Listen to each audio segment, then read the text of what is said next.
চলো, আগের পড়াশোনার কোনো অসুবিধা নেই তো?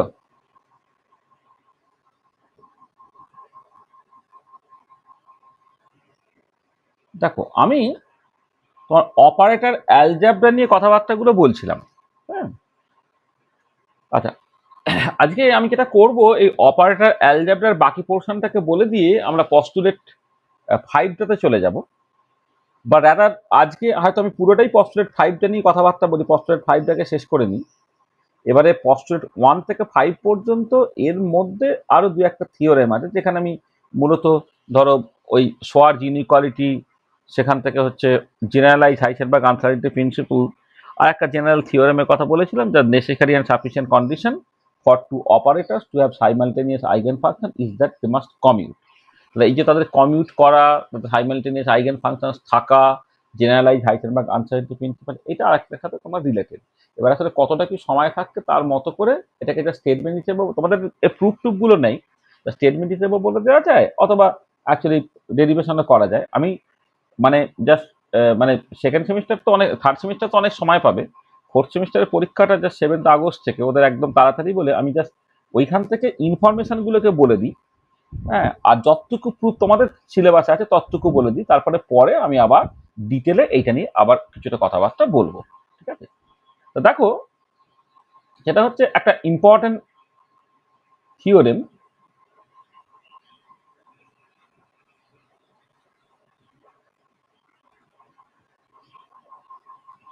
থিওরেম, আচ্ছা, ইম্পর্টেন্ট থিওরেমটা কি বলছে? হচ্ছে the necessary and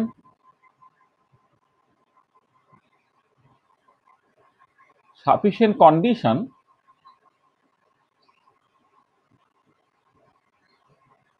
for two operators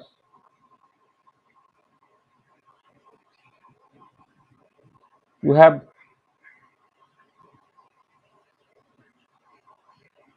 simultaneous eigenfunction is that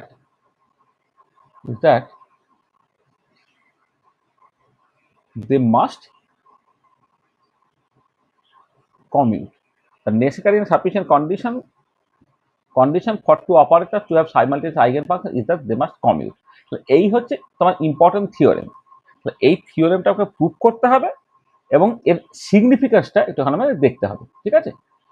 আচ্ছা, দেখো, বেসিক্যালি তুমি এই যে কন্ডিশনটার মধ্যে নেসেসারি এন্ড সাফিসিয়েন্ট আছে, তার মানে দুটো জিনিস ইম্পর্টেন্ট, যে এক হচ্ছে যদি তাদের সাইমালটেনিয়াস আইগেন ফাংশন থাকে তাহলে তারা কমিউট করবে, আর উল্টো দিকে যদি কমিউট করে তাদের সাইমালটেনিয়াস আইগেন ফাংশন থাকবে। এই দুদিক থেকে তোমাকে এটা দেখাতে হবে। তাহলে আমি প্রথমে যেটা করছি সেটা আমি শুরু করছি এইরকম ভাবে, আমি বললাম যে let psi is a simultaneous eigen functions of psi is A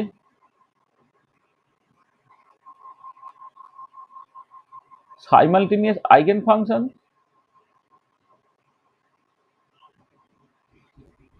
of both the operators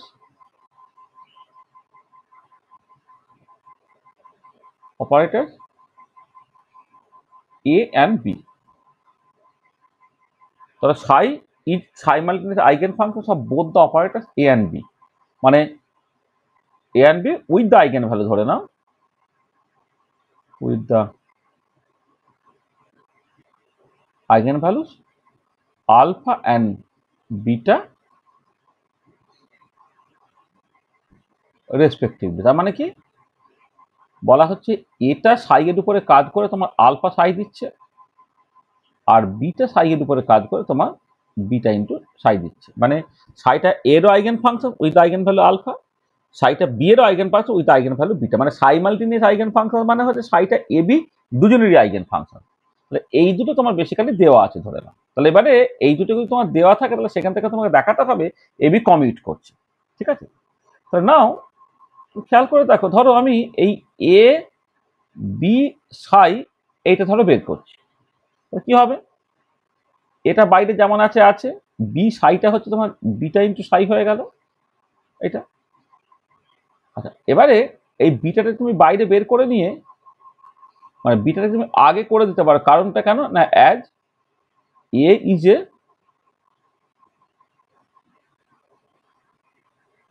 linear operator, এই যেহেতু লিনিয়ার অপারেটর, তাহলে এটাকে তুমি জাস্ট বিটার আগে নিয়ে চলে যেতে পারো। এটা বিটা হলো এ সাই এর উপরে কাজ করে আবার কি আলফা সাই দিয়ে দেবে। তার মানে কি এ বি সাই এর উপরে কাজ করে বিটা ইন্টু আলফা ইন্টু সাই দিল।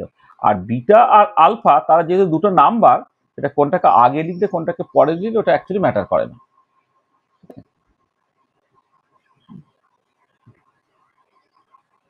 সার্বিন আসলে আমি অফলাইন ব্যাচে জানিয়েছিলাম, এবার অনলাইন ব্যাচে আমি জানাতে ভুলে গিয়েছিলাম। হ্যাঁ ঠিক আছে, তুই খবর পেয়ে জয়েন করে এই যা শুরু করছি আমরা, অসুবিধা নেই। তাহলে দেখ আমি কি, আমি বেসিক্যালি দেখো একটুখানি বলেছি, এটা যেহেতু একটুখানি থিওরেমটা একটু বড়, আমি আবার শুরু থেকে একবার বলে নিই। একটা ইম্পর্টেন্ট থিওরেম আছে, সেটা হচ্ছে the necessary and sufficient condition for two operators to have simultaneous eigen function is that they must commute. ঠিক আছে, তার মানে এইখানে যেটা বলা হচ্ছে যে যদি কোনো একটা ফাংশন এ এবং বি দুজনেরই আইগেন ফাংশন হয় তখন তাকে বলে সাইমালটেনিয়াস আইগেন ফাংশন। তাহলে যদি সাইমালটেনিয়াস আইগেন ফাংশন থাকে তাহলে এ আর বি কমিউট করবে, সেটা তোমাকে দেখাতে হবে। আবার উল্টো দিকে যদি এ বি কমিউট করে তাহলে তাদের সাইমালটেনিয়াস আইগেন ফাংশন থাকবে, সেটা উল্টো দিক দিয়েও দেখাতে হবে। সেখানে এটা নেসেসারি এন্ড সাফিসিয়েন্ট কন্ডিশন বলা হচ্ছে। আমি বলছি যে সাইটা এ এবং বি দুজনের simultaneous eigen function with the eigen ধরো আলফা এন্ড বিটা, তাহলে এইগুলো আমার ধরো দেওয়া আছে। সাইটা এরও আইগেন ফাংশন, সাইটা বি এরও আইগেন ফাংশন। আর এবার আমি এ বি সাই এটাকে বের করছি, তাহলে এ বি সাইকে বের করলে এ আর বি সাই এর উপরে কাজ করলে বিটা ইন্টু সাই দেয়। বিটাটা আগে চলে আসতে পারে কারণ এটা একটা linear operator. Linear operator definition অনুযায়ী এ যদি একটা কনস্ট্যান্ট টাইম সাই এর উপর কাজ করে, কনস্ট্যান্ট আগে নিয়ে চলে আসতেই পারো। আবার এ সাইটা তোমার এক নম্বর ইকুয়েশন থেকে আলফা সাই হয়ে গেল, তাহলে এ বি সাইটা হয়ে গেল বিটা ইন্টু আলফা ইন্টু সাই। আচ্ছা আবার দেখো এগেন তুমি উল্টোটা করো, বি এ সাইটাকে বের করো। এটা বি হলো, এ সাইটা হচ্ছে আলফা সাই, আলফাটা আগে চলে এলো বি সাই হয়ে গেল। এটা কেন না, as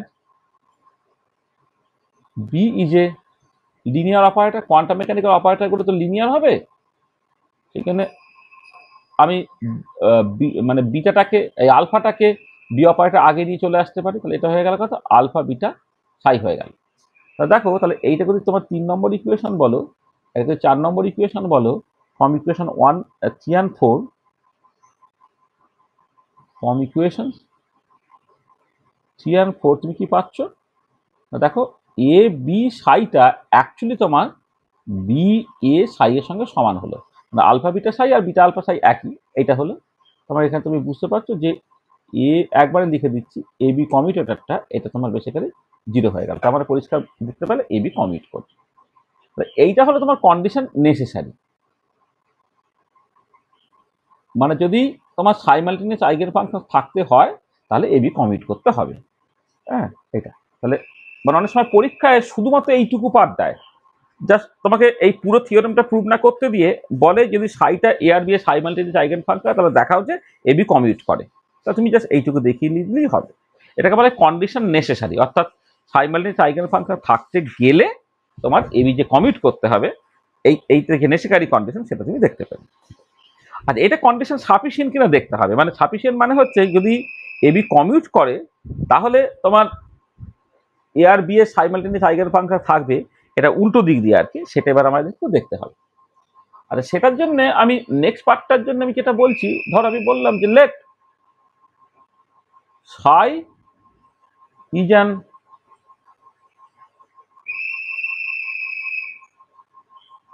eigen function of operator A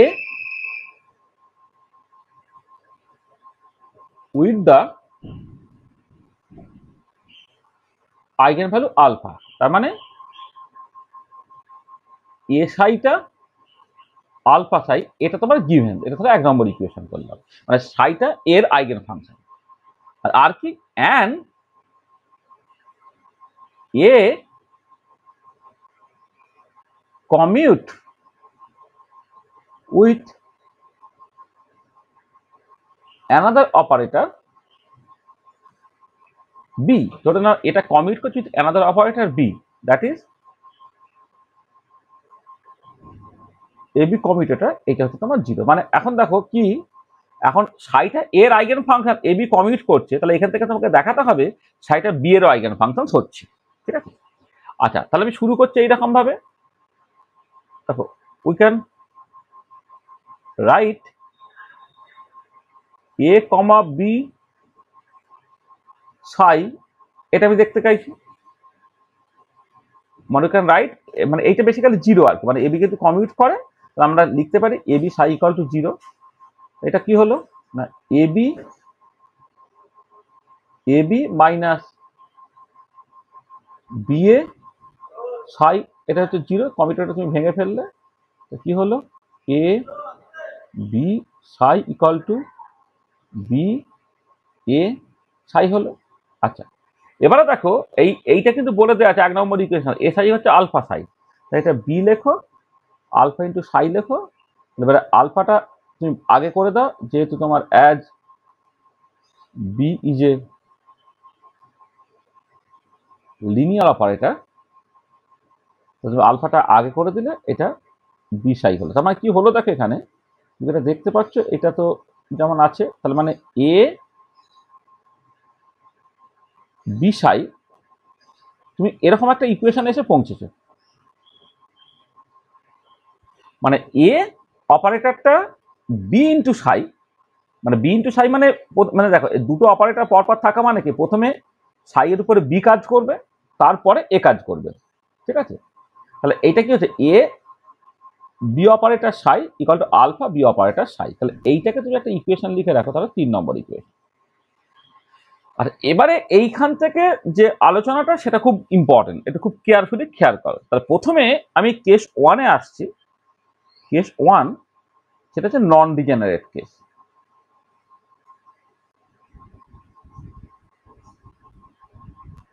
non degenerate কেসটাকে দেখছি।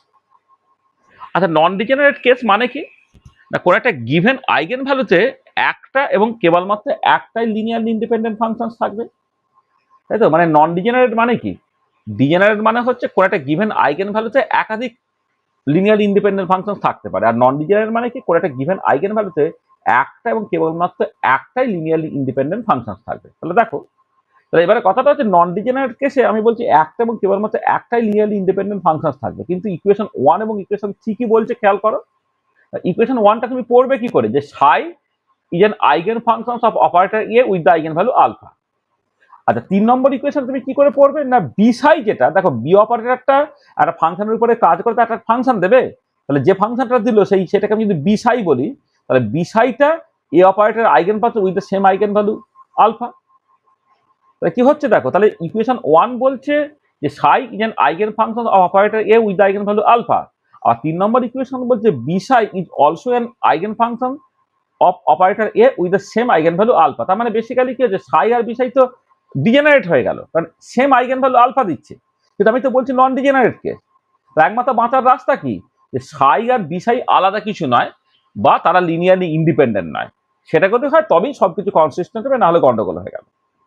মানে 1 নম্বর এবং 2 নম্বর 3 নম্বর ইকুয়েশন থেকে অ্যাপারেন্টলি মনে হচ্ছে সাই আর বি সাই এই দুজনেই এর eigen function with the same eigen value alpha, অর্থাৎ তারা ডিজেনারেট, কিন্তু আমি এখানে বলেছি এটা নন ডিজেনারেট কেস। তার মানে হচ্ছে যে সাই এবং বিসাই তারা অবশ্যই লিনিয়ারলি ডিপেন্ডেন্ট হতে হবে, লিনিয়ার ইন্ডিপেন্ডেন্ট হলে তারা নন ডিজেনারেট থাকতে পারছে না, লিনিয়ার ডিপেন্ডেন্ট হতে হবে। ঠিক আছে, তাহলে আমি কি বলছি, যে দেখো তাহলে নন ডিজেনারেট কেস মানে হচ্ছে যে যে মানে নন ডিজেনারেট কেস মানে হচ্ছে there is only one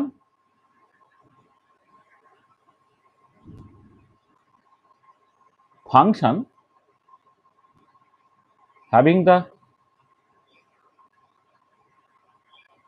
eigenvalue alpha, এটা there is only one একটা ফাংশন। আচ্ছা ঠিক আছে, there is only one function having the eigenvalue alpha, non degenerate মানে হচ্ছে এই। আচ্ছা এবারে from equation 1 and 3 it is clear that psi and b psi both are eigenfunctions of operator A with the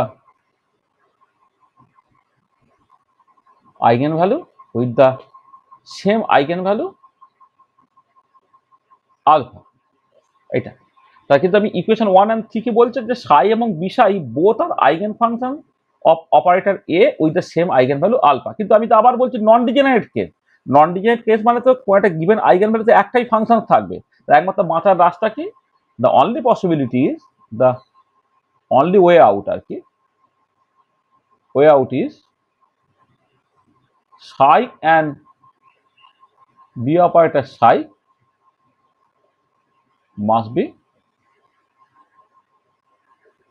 linearly dependent। হ্যাঁ, মানে একমাত্র সম্ভাবনা হচ্ছে যে সাই আর বি সাই তারা লিনিয়ারলি ডিপেন্ডেন্ট হতে হবে। লিনিয়ারলি ডিপেন্ডেন্ট ফাংশন মানে বেসিক্যালি তার ডিফারেন্ট ফাংশনই নয় আর কি।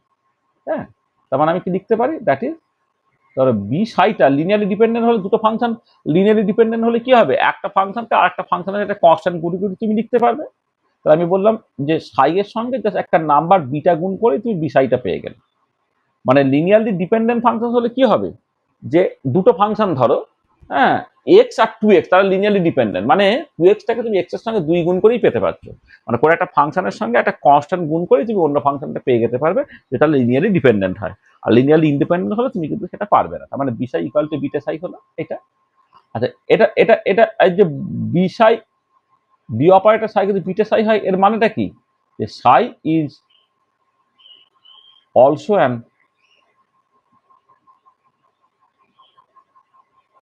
eigenfunctions of B operator with the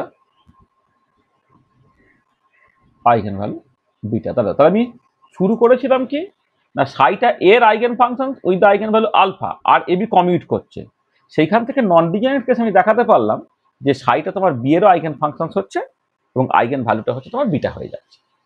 ঠিক আছে, তাহলে নন ডিজেনারেট কেসে দেখো এই পার্টটা সবার জন্য সত্যি এটা দেখা নেই গেছে, কন্ডিশন নেসেসারিটা।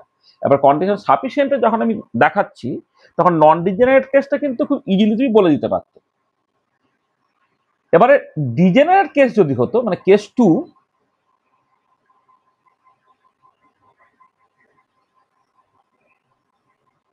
দেখো ডিজেনারেট কেসটাতে কিন্তু এই যে লজিকটা এখানে আমি দিয়েছি সেই লজিকটা খাটে না, কারণ নন ডিজেনারেট কেস মানে কোনো একটা গিভেন আইগেন ভ্যালুতে একটাই ফাংশন থাকবে, সেখানে সাই এবং বি সাই, সাই এবং বি অপারেটর সাই তারা যে লিনিয়ারলি ডিপেন্ডেন্ট, এইটা না হয় আমি ভাবতে পারি, কিন্তু যদি ডিজেনারেট কেস হয় তাহলে তো কোনো একটা গিভেন আইগেন ভ্যালুতে, হ্যাঁ বলো, মাঝখানে আপনার শব্দটা একটু থেমে গিয়েছিল। হ্যাঁ দেখো, হ্যাঁ যেটা বলছি যে লিনিয়ারলি ডিপেন্ডেন্ট মানে যদি নন ডিজেনারেট কেস হয় তাহলে তো কোনো একটা গিভেন আইগেন ভ্যালুতে একটাই ফাংশন থাকবে, কিন্তু আমি দেখতে পেলাম সাই এবং বি সাই দুজনেই হচ্ছে এর eigen function with the eigen value alpha.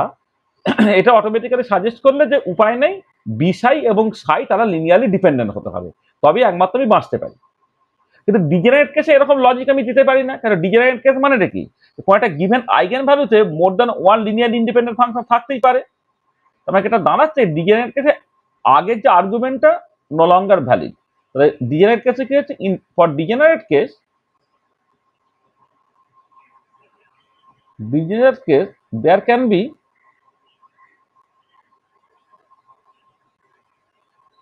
more than one linearly independent functions. For degenerate case there can be more than one linearly independent function having the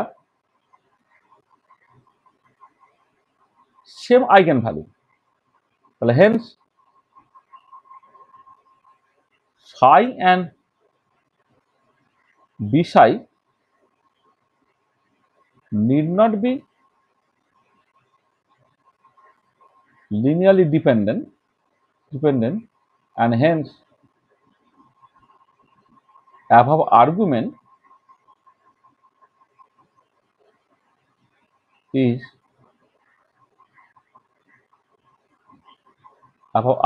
no longer valid. Above argument is no longer valid. তাহলে আগের আর্গুমেন্টটা কিন্তু আর তোমার সত্য থাকছে না, above argument is no longer valid. ঠিক আছে, মানে যেখানে এই যে বি সাই এবং সাই লিনিয়ারলি ডিপেন্ডেন্ট বলে আমি জাস্ট বি সাইটা বিটা ইন্টু সাই বলে বললাম যে তোমার মানে সাইটা হচ্ছে B operator eigen function with eigen value beta, এই লজিকটা কিন্তু এখন আর দেখো তোমার কাজ করছে না। তাহলে বুঝতে পারো, তাহলে নন ডিজেনারেট কেসটা তোমার ইজি, কিন্তু ডিজেনারেট কেসে তুমি এখন আর মানে এই লজিকটা বলতে পারলে না। ঠিক আছে, এই যে এটা বুঝতে অসুবিধা হলো বলো, এখন পর্যন্ত যেটা বলেছি তাতে বুঝতে পেরেছো? স্যার ওই লিনিয়ারলি ডিপেন্ডেন্টের জায়গাটা একটু ইয়ে হলো। না, লিনিয়ারলি ডিপেন্ডেন্ট মানে হচ্ছে মানে বেসিক্যালি এই কোয়ান্টাম মেকানিক্সে না ডিফারেন্ট ফাংশন মানে হচ্ছে তার লিনিয়ারলি ইন্ডিপেন্ডেন্ট হতে হবে। লিনিয়ার তুই দুটো ফাংশনের লিনিয়ারলি ডিপেন্ডেন্ট আর লিনিয়ারলি ইন্ডিপেন্ডেন্ট মানে হচ্ছে লিনিয়ারলি ধর এক্স আর এক্স স্কয়ার তার লিনিয়ারলি ইন্ডিপেন্ডেন্ট ফাংশন, কারণ একটা ফাংশনকে তুমি জাস্ট একটা কনস্ট্যান্ট দিয়ে গুণ করে অন্য ফাংশনটা পাবে না। আর লিনিয়ারলি ডিপেন্ডেন্ট হলে তোমার একটা ফাংশনের সঙ্গে একটা কনস্ট্যান্ট গুণ করে তুমি অন্য ফাংশনটা পেয়ে যেতে পারো। ধরো এক্স আর 2x বা এক্স স্কোয়ার আর 5x স্কোয়ার, তখন লিনিয়ারলি ডিপেন্ডেন্ট। এবারে তোমার শ্রোডিঞ্জার ইকুয়েশনটা এমন যেখানে হচ্ছে তোমার লিনিয়ারলি ডিপেন্ডেন্ট ফাংশনগুলো সবসময় তোমার সেম স্টেট রিপ্রেজেন্ট করে। ধরো এইচ সাই ইকুয়াল টু ই সাই, এবার সাইকের সঙ্গে যে কোনো একটা কনস্ট্যান্ট দিয়ে তুমি গুণ করেও তুমি দেখবে সেই সেই এইচ সাই ইকুয়াল টু ই সাই তুমি আবার পেয়ে যাবে আর কি। মানে সেখানে কোয়ান্টাম মেকানিক্সে লিনিয়ারলি ডিপেন্ডেন্ট ফাংশনগুলো সেম স্টেট রিপ্রেজেন্ট করে। সেখানে যখন আমি ডিজেনারেসি নন ডিজেনারেসি এসব নিয়ে কথাবার্তা বলি তখন ফাংশনগুলোকে লিনিয়ারলি ইন্ডিপেন্ডেন্ট হতে হবে। তাহলে এবারে যদি নন ডিজেনারেট কেসে একটাই লিনিয়ারলি ইন্ডিপেন্ডেন্ট ফাংশন থাকবে having a given eigenvalue, non ডিজেনারেসির ডেফিনেশনটাই হচ্ছে তাই। তাহলে আমি আবার উল্টো থেকে পেয়ে যাচ্ছি যে সাই এবং বি সাই দুজনই এর eigen function with eigen value alpha. তার মানে এটা পরিষ্কারভাবে বলে দিল যে যে সাই এবং বি সাই তারা লিনিয়ারলি ইন্ডিপেন্ডেন্ট হতে পারে না, তারা লিনিয়ারলি ডিপেন্ডেন্ট হবে। লিনিয়ারলি ডিপেন্ডেন্ট হওয়া মানে হচ্ছে যে তোমার সাই আর বি সাই একটা আর একটা সমান বা একটা মাল্টিপ্লিকেটিভ কনস্ট্যান্টে ডিফার করতে পারে। সেখানে আমি লিখলাম বি সাইটা হচ্ছে বিটা ইন্টু সাই, আর যখনই লিখে ফেললাম দেখো স্ট্রাকচারটা কেমন দাঁড়িয়ে গেল সাইটা হচ্ছে বি এর eigen function with eigen value beta. তার মানে আগে শুরু করেছিলাম সাইটা এর eigen function with eigen value alpha, এখন হয়ে গেল সাইটা বি এর eigen function with eigen value beta. ঠিক আছে, তো প্রথম পার্টটা হয়ে গেল। হ্যাঁ স্যার। আচ্ছা, এবারে যখন তুমি করছো, এবারে যখন তুমি ডিজেনারেট কেস বলছো, ডিজেনারেট কেসে তো কয়টা গিভেন আইগেন ভ্যালুতে একাধিক লিনিয়ারলি ইন্ডিপেন্ডেন্ট ফাংশন থাকতেই পারে। ডিজেনারেসি মানেই তো তাই। ধর আমি হাইড্রোজেন অ্যাটমের ক্ষেত্রে ধরো কথা বলছে পিএক্স পিওয়াই পিজেড, হ্যাঁ, তাহলে পিএক্স পিওয়াই পিজেড এই যে তিনটে ফাংশন তারা লিনিয়ারলি ইন্ডিপেন্ডেন্ট ফাংশন, কিন্তু প্রত্যেকে একই এনার্জি দেয়, সেই রেসপেক্টে তারা ডিজেনারেট। তাহলে linearly independent function having the same eigen value তারা হচ্ছে ডিজেনারেট। তাহলে এখানে যদি ডিজেনারেশন থাকে তাহলে সাই এবং বি সাই তারা লিনিয়ারলি ইন্ডিপেন্ডেন্ট হতে পারে। আর লিনিয়ারলি ইন্ডিপেন্ডেন্ট যদি হয় তাহলে তুমি ওই বি সাইটাকে সাইকের সঙ্গে একটা কনস্ট্যান্ট গুণ করে তুমি লিখতে পারবে, সেরকম নয়। সেটা আমি লিখেছি এখানে, for degenerate case there can be more than one linearly independent function having the same eigenvalue, hence psi and b psi need not be linearly dependent and hence above argument is no longer valid. আগে argument আর কিন্তু সত্যি না, ঠিক আছে, above argument is no longer valid.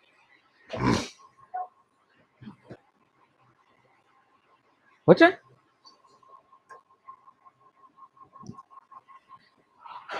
আচ্ছা, এবারে এই যদি ভ্যালিড না হয় তাহলে তার যে পরের পার্টটা, হ্যাঁ পরের পার্টটা তাহলে আমি তাহলে কিভাবে, উপায়টা কি আর কি, ওয়ে আউটটা কি, এই যে পার্টটা এই পার্টটা তোমাদের সিলেবাসের মধ্যে নেই। এই পার্টটা আমি এখন বলছি না, এটা আমি পরে বলবো, তোমাদের পরীক্ষা টরীক্ষা মিটে যাক তারপর বলবো। মানে পরীক্ষার পারপাসে তোমার এইটুকুই পড়বে। তোমার যখন থিওরেমটা প্রমাণ করতে দেবে তখন নন ডিজেনারেট কেসেই করতে দেবে, ডিজেনারেট কেসে তোমাকে থিওরেমটা প্রমাণ করতে দেবে না। যেমন আমি ওই যখন ইয়েতে তোমার যেটাকে বলে যখন আমরা হারমিশন অপারেটর প্রপার্টিগুলো বলছিলাম, থিওরেমগুলো বলছিলাম, যে ওই নন ডিজেনারেট কেসে eigen function of hermitian operator orthogonal হলো, ডিজেনারেট কেসে অর্থোগোনাল হবে তার কোনো বাধ্যবাধকতা নেই, কিন্তু গ্রাম স্মিথ অর্থোগোনালাইজেশন টেকনিক দিয়ে তুমি সেটাকে অর্থোগোনাল করে নিতে পারো। সেখানে যেমন ওই ডিজেনারেট কেসটা আমি এখন গ্রাম স্মিথ অর্থোগোনালাইজেশন টেকনিকটা আমি করিনি, কারণ তোমাদের সিলেবাসে ওটা নেই, কিন্তু ওটা করবো আমরা, কিন্তু পরীক্ষাটা হয়ে যাক তারপরে করা যাবে। আর এখানেও ঠিক একই রকম ভাবে যে নন ডিজেনারেট কেসটা খুব ইজি, তুমি দুদিক থেকেই দেখাতে পারো যে তোমাকে যদি প্রবলেমটা এইরকম ভাবে পড়ে যে সাইটা হচ্ছে এ এবং বি এর দুজনের আইগেন ফাংশন, দেখা যায় এবি কমিউট করছে, অথবা প্রবলেম যদি এরকম পড়ে যে সাইটা এর আইগেন ফাংশন আর এবি কমিউট করে, তাহলে দেখা যায় সাইটা বি এরও eigen function for non degenerate case, সেগুলো তুমি দেখাতে পারবে। কিন্তু যদি তোমার ডিজেনারেট কেস হয় তাহলে এই অ্যাভাব আর্গুমেন্টটা সত্যি নয়, তখন তার উপায়টা কি, সেই উপায়টা আমাদের করতে হবে, করে সেখান থেকে তোমার এই কনস্ট্যান্ট অফ মোশন বলে একটা জিনিস বেরিয়ে আসে, এইটা কনস্ট্যান্ট অফ মোশন হিসেবে বেরিয়ে আসে, সেইটা তোমাকে তখন দেখবো আমরা। ঠিক আছে, তাহলে আমি এই পরের পার্টটা এখন আর বলছি না। ঠিক আছে, পরের পার্টটা আমি এখানে জাস্ট ইন্টেনশনাল এটাকে স্কিপ করছি। ঠিক আছে, এটা তোমাদের সিলেবাসে নেই, পরীক্ষায় পড়বে না, কিন্তু আমরা করব। মানে আমি তাড়াহুড়ো আছে বলে আমি অ্যাকচুয়ালি সিলেবাসের জিনিসপত্রগুলো আগে বলে নিয়ে তারপরে আমি দেখবে অ্যাজ ইউজুয়াল তোমরা সিনিয়রদের কাছ থেকে শুনবে বা তোমরা জানো যে আমরা সিলেবাসের বাইরে অনেক জিনিসপত্র ইউজুয়ালি বলে থাকি একটা কমপ্লিট নলেজের জন্য। তো কমপ্লিট নলেজের জন্য আমি আবার এটাকে রিক্যাপচুলেট করে আমি পরীক্ষা হয়ে যাক আরও দু একটা ক্লাস আমি দেব, দিয়ে আরও যেখানে যেখানে যেখানে আরও ডিটেলে জানার দরকার আছে, যেটা হয়তো এমএসসি লেভেলে পড়ানো হয়, বিএসসিতে পড়ানো হয় না, সেইগুলো আমি একটু একটু তোমায় বলে দেবো। এখন জাস্ট স্টেটমেন্ট হিসেবে ব্যাপারটাকে বলে যাচ্ছি।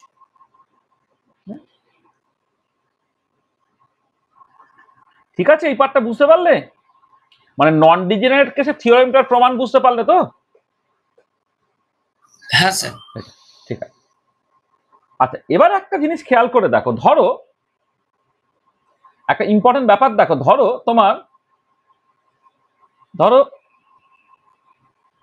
লেট এ বি কমিউটেটরটা 0, তাহলে এ বি যদি কমিউটেটরটা 0 হয় তাহলে সাইমালটেনিয়াস আইগেন ফাংশন থাকবে তো, তার মানে সাই সেটা এরও আইগেন ফাংশন আর সাই সেটা বি এরও আইগেন ফাংশন।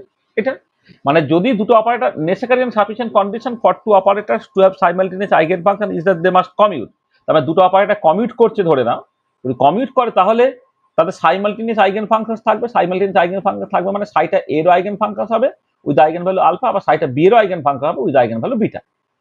আচ্ছা এবারে আমরা পস্টুলেট 3 তে একটা ইম্পর্টেন্ট করেছিলাম, মানে পস্টুলেট 4 এ রাদার, পস্টুলেট 4 এ আমি একটা ইম্পর্টেন্ট অবজারভেশন দেখেছিলাম, সেটা হচ্ছে এই যে আইগেন ভ্যালু ইকুয়েশন ওবেড হলে একটা হচ্ছে এর অ্যাভারেজ ভ্যালু যেটা আলফার সঙ্গে আইগেন ভ্যালুর সঙ্গে সমান হয়, এবং তার জন্য যেটা সিগমা এটা সেটা হচ্ছে 0 হয়। এটা মনে পড়ছে যে আইগেন ভ্যালু ইকুয়েশন ওবেড হলে এর অ্যাভারেজ ভ্যালু এবং আইগেন ভ্যালু দুটো সমান হয়, এবং যখন তুমি করবে মানে standard deviation in A calculate করবে, যেটা root over of A square average minus A average square, সেটা তোমার 0 বেরিয়ে যাবে। ঠিক আছে, ঠিক একই রকম ভাবে এখানে যদি বি এর অ্যাভারেজটা ক্যালকুলেট করে সেটা বিটার সঙ্গে সমান হবে, এবং স্ট্যান্ডার্ড ডেভিয়েশন ইন বি সেটা তোমার 0 হয়ে যাবে। তো স্ট্যান্ডার্ড ডেভিয়েশনের এটা 0 হয়ে যাচ্ছে, স্ট্যান্ডার্ড ডেভিয়েশন বিটা তোমার 0 হয়ে যায়।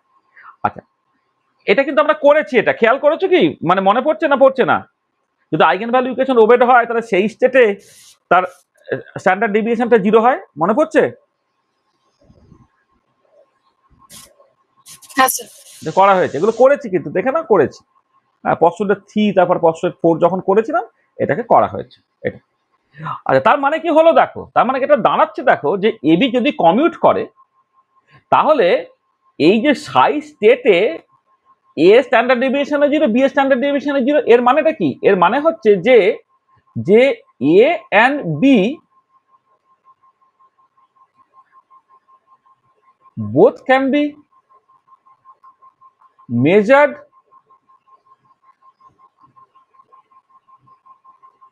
simultaneously with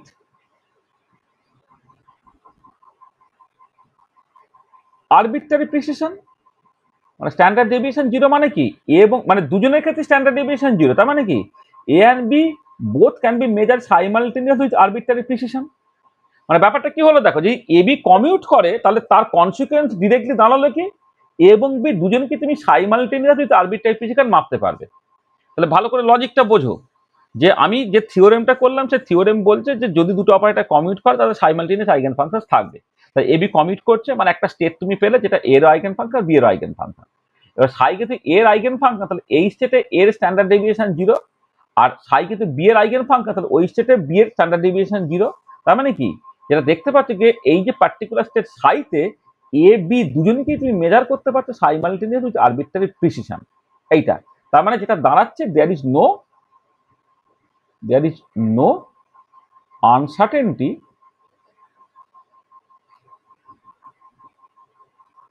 in the simultaneous measurement. There is no uncertainty in the simultaneous measurement. তাহলে simultaneous measurement এ কোনো uncertainty নেই। There is no uncertainty in the simultaneous measurement. মানে দুটোকেই উইথ আরবিট্রারি প্রিসিশন তুমি মাপতে পারছো। তার মানে দেখো, তাহলে কমিউট করে যাওয়া আর তাদেরকে সাইমালটেনিয়াস উইথ আরবিট্রারি প্রিসিশন মাপা, এই দুটো কিন্তু সিনোনিমাস। মানে যদি কোনো একটা মানে ব্যাপারটা জিনিসটা দাঁড়াচ্ছে হচ্ছে যে এ বি কমিউট করলে সাইটা এ বি দুজনের আইগেন ফাংশন হচ্ছে, আর যে কোনো আইগেন স্টেটে স্ট্যান্ডার্ড ডেভিয়েশনটা 0 হয়। এবার সাইটাকে তুই এর আইগেন ফাংশন বি এর আইগেন ফাংশন, তাহলে ওই স্টেটে এ স্ট্যান্ডার্ড ডেভিয়েশনে 0, বি এর স্ট্যান্ডার্ড ডেভিয়েশনে 0। তার মানে হচ্ছে এ বি দুটোকেই তুমি সাইমালটেনিয়াস উইথ আরবিট্রারি প্রিসিশন মাপতে পারলে, অর্থাৎ এ বি এর মধ্যে কোনো আনসার্টেনটি থাকছে না। এই জায়গাটা পরিষ্কার। এই যে থিওরেমটাকে করা হলো, থিওরেমের জাস্ট কনসিকুয়েন্সটা বুঝতে পারছো, যে যদি এ বি কমিউট করে তাহলে সেই তাহলে সেই এ এবং বি কে তুমি সাইমালটেনিয়াস উইথ আরবিট্রারি প্রিসিশন মাপতে পারছো। বুঝতে পেরেছো? হ্যাঁ স্যার। আচ্ছা, এবারে এইটা দেখো, এইটা আসছে হচ্ছে একটা জেনারেলাইজ হাইসেনবার্গ আনসার্টেনটি প্রিন্সিপাল থেকে। মানে এর সাথে জেনারেলাইজ হাইসেনবার্গ আনসার্টেনটি প্রিন্সিপালটা কিরকম ভাবে রিলেটেড দেখো। বলা হচ্ছে যে ধরো আমি এরকম ভাবে বললাম যে let A and B are two classical observable and A cap and B cap are their respective quantum mechanical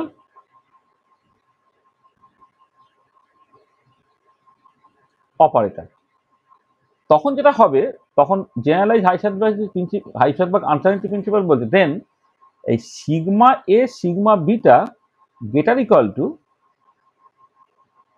A B commutator তার average value by twice I হয়। তাহলে এইটা হচ্ছে তোমার জেনারেলাইজ হাইসেনবার্গ আনসার্টেনটি প্রিন্সিপাল। এটা proof করা যায়, কিন্তু প্রুফটা আবার তোমাদের এখন সিলেবাসে নেই। হ্যাঁ, এটা আমরা পরে ভালো করে সব এগুলোকে করাবো, ঠিক আছে? তাহলে sigma A sigma B greater equal to A B commutator তার average value by twice I. তাহলে এবার পরিষ্কার দেখো, যদি এরকম হয়ে যায়, মানে ইফ এই এ বি কমিউটেটরটা 0, দেন কি দাঁড়াচ্ছে, দেন দেখো sigma A sigma B greater equal to 0 হয়ে যাচ্ছে। তার মানে কি, তাহলে মিনিমাম ভ্যালুটা হচ্ছে সিগমা এ সিগমা বির মিনিমাম ভ্যালুটা 0। তার মানে এ বি দুটোকে তুমি সাইমালটেনিয়াস উইথ আরবিট্রারি প্রিসিশন তুমি মাপতে পারছো। তাহলে দেখো যে থিওরেমটা থেকে আমি যে জিনিসটা এসে পৌঁছলাম, এই জেনারেলি হাইসেনবার্গ আনসার্টেনটি প্রিন্সিপাল তোমার কিন্তু সেটাই বলছে। মানে যদি দুটো অপারেটর কমিউট করে যায় তাহলে তাদের মধ্যে কোনো আনসার্টেনটি থাকবে না, অর্থাৎ তাদেরকে তুমি সাইমালটেনিয়াসলি উইথ আরবিট্রারি প্রিসিশন মাপতে পারো। কিন্তু যদি এমন হতো যে বাট ইফ এ বি কমিউটেটরটা not equal to 0, then sigma A sigma B দেবে greater equal to H cross by 2 হবে, যেটা তোমার ওই আনসার্টেনটি প্রিন্সিপালটা। যদি তারা কমিউট না করে তাহলে তাদের মধ্যে কিন্তু তোমার আনসার্টেনটিতে থাকবে। একটা এক্সাম্পল দিই, তাহলে আমি বললাম যে লেট এ অপারেটরটা বেসিক্যালি তোমার এক্স আর বি অপারেটরটা হচ্ছে তোমার বেসিক্যালি ধরো পি এক্স, এটা।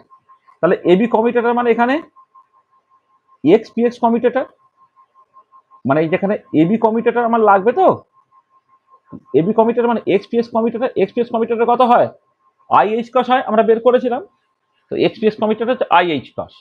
তাহলে এবারে দেখো, তাহলে তুমি যখন এই সিগমা এক্স আর সিগমা পি এক্স এটা করবে, এটা কি হবে, greater equal to average value of A B commutator, মানে এক্স পি এক্স কমিউটেটর তার average value by twice I. তাহলে কি দাঁড়াচ্ছে, এটা সিগমা এক্স সিগমা পি এর গেটার ইকুয়াল টু দেখো X P X commutator I H cos I I কেটে গেল, এইচ কস বাই 2 হয়ে গেল। দেখো এটা হচ্ছে এই হাইসেনবার্গ পজিশন মোমেন্টাম যে আনসার্টেনটি প্রিন্সিপাল সেটা তুমি পেয়ে গেলে। এটা হচ্ছে আমাদের popular form of the Heisenberg position momentum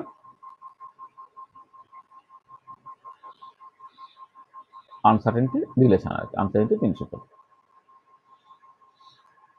generalise Heisenberg uncertainty principle মানে এখানে যেমন পজিশন মোমেন্টাম, এটা যে কোনো দুটো আরবিট্রারি ক্লাসিক্যাল অবজারভেবল এ এবং বি দুজনের ক্ষেত্রেই এটা সত্যি, ঠিক আছে। তাহলে এই যে থিওরেমটাকে বলা এবং জেনারেলাইজ হাইসেনবার্গ আনসার্টেনটি প্রিন্সিপাল তারা একে অপরের সাথে কনসিস্টেন্ট।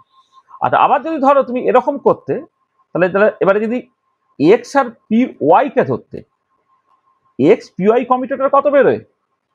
এটা 0 বেরোয়। তো এক্স পি ওয়াই কমিউটেটর আমরা ক্যালকুলেট করেছিলাম, তো এক্স পি ওয়াই কমিউটেটর হচ্ছে তোমার 0, মানে এক্স পি ওয়াই কমিউটেটর যখন এই কমিউটেশন রিলেশনটাকে করলাম তখন এক্স পি এক্সটা হচ্ছে আই এইচ কস, কিন্তু এক্স পি ওয়াইটা হচ্ছে তোমার 0, এটা করে দেখিয়েছিলাম, ঠিক আছে। তাহলে এক্স পি ওয়াই কমিউটেটর তোমার 0। তাহলে এবারে তুমি যদি সিগমা এক্স সিগমা পি ওয়াইটাকে করো, সেটা কি হবে? Greater equal to X P Y commutator তার average value by twice I. তাহলে এখানে কি হচ্ছে দেখো, sigma X sigma P Y greater equal to X P Y commutator 0, তাহলে গেটার ইকুয়াল টু 0 হয়ে গেল। তার মানে কি হচ্ছে দেখো, যে এক্স ডিরেকশন বরাবর পজিশন এবং ওয়াই ডিরেকশন বরাবর মোমেন্টামকে তুমি সাইমালটেনিয়াস দুই আরবিট্রারি পজিশন মাপতে পারো, কিন্তু যে ডিরেকশন বরাবর পজিশন সেই ডিরেকশন বরাবর মোমেন্টাম সেটাকে তুমি সাইমালটেনিয়াসলি দুই আরবিট্রারি পজিশন মাপতে পারবে না। হ্যাঁ, মানে যেমন sigma X sigma P X greater equal to H cross by 2, sigma Y sigma P ওয়াইটা greater equal to H cross by 2, বা সিগমা জেড সিগমা পি জেডটাও greater equal to H cross by 2 হবে। কিন্তু যদি canonical pair না হয়, x এর সঙ্গে পি ওয়াই বা এক্স এর সঙ্গে পি জেড, বা ওয়াই এর সঙ্গে পি এক্স বা ওয়াই এর সঙ্গে পি জেড, বা জেড এর সঙ্গে পি এক্স বা জেড এর সঙ্গে পি ওয়াই, সেগুলো করলে কিন্তু সেটা তোমার 0 পাবে। তাহলে বোঝা গেল যে জেনারেলাইজ হাইসেনবার্গ আনসার্টেনটি প্রিন্সিপাল আমি স্টেট করলাম, ঠিক আছে। হ্যাঁ, স্টেট করে সেখান থেকে তুমি মানে আগের থিওরেমটা আর এই জেনারেলাইজ হাইসেনবার্গ আনসার্টেনটি প্রিন্সিপাল দুজন বেসিক্যালি একই জায়গায় এসে পৌঁছাচ্ছে। মানে এটা ইম্পর্টেন্ট যে আনসার্টেনটি কাদের মধ্যে থাকবে? আনসার্টেনটি তাদের মধ্যে থাকবে যারা ক্যানোনিক্যাল পেয়ার। আর ক্যানোনিক্যাল পেয়ার মানে হচ্ছে বেসিক্যালি যাদের মধ্যে তোমার ওই যারা কমিউট করবে না, মানে যারা ক্যানোনিক্যাল পেয়ার না তারা বেসিক্যালি কমিউট করে না। হ্যাঁ, তাহলে যেমন এক্স পি এক্স তাদের মধ্যে আনসার্টেনটিটা তোমার থাকবে। এই জায়গাটা বোঝা গেছে? স্যার কমিউট করে গেলে আর আনসার্টেনিটি থাকবে না, তখন আনসার্টেনটি থাকবে না। প্রিসাইজ বাই মেজার করা হ্যাঁ, যাবে। দুটোকেই সাইমালটেনিয়াসলি আরবিট্রারি পজিশন তুমি মাপতে পারবে, ঠিক আছে। এটা, ঠিক আছে? আচ্ছা আচ্ছা, এবারে এই যে এর যে প্রুফটা, এই যে এর যে প্রুফটা, এই প্রুফটা আমরা করব কিন্তু তোমাদের সিলেবাসে নেই, ঠিক আছে। তোমাদের আন্ডার গ্র্যাজুয়েটে সিলেবাসে এই জেনারেলাইজ হাইসেনবার্গ আনসার্টেনটি প্রিন্সিপালের প্রুফটা নেই, কিন্তু আমরা এই প্রুফটা কিন্তু করব। আমি আবার বলছি যে পরীক্ষাটা একদম সামনে চলে এসছে, সিলেবাসে যেটা আছে সেটা আমি প্রথমে বলে নিই, তারপরে তোমাদের তো একটা ওভারঅল ধারণা তৈরি হয়ে যাচ্ছে। তারপর আমি আবার ফিরে আসবো, একবার ফিরে এসে আমি বলবো যে দেখো এই জায়গাগুলো আরো কমপ্লিটনেশন, তুমি একটা ওভারঅল একটা ধারণা তৈরি হয়ে যাক, তারপরে আমি জাস্ট ওই যেটা বলো না ইন্টেরিয়ার ডেকোরেশনটা তারপরে করব। যে দেখো এইটা আরেকটু বেটার ওয়েতে তুমি মানে এখন শিখে নিতে পারো, তাহলে এমএসসি ফার্স্ট সেমিস্টার যখন মানে এমএসসি ফার্স্ট ইয়ারে তোমার দেখবে এটাকে আর নতুন করে তোমাকে পড়তে হবে না।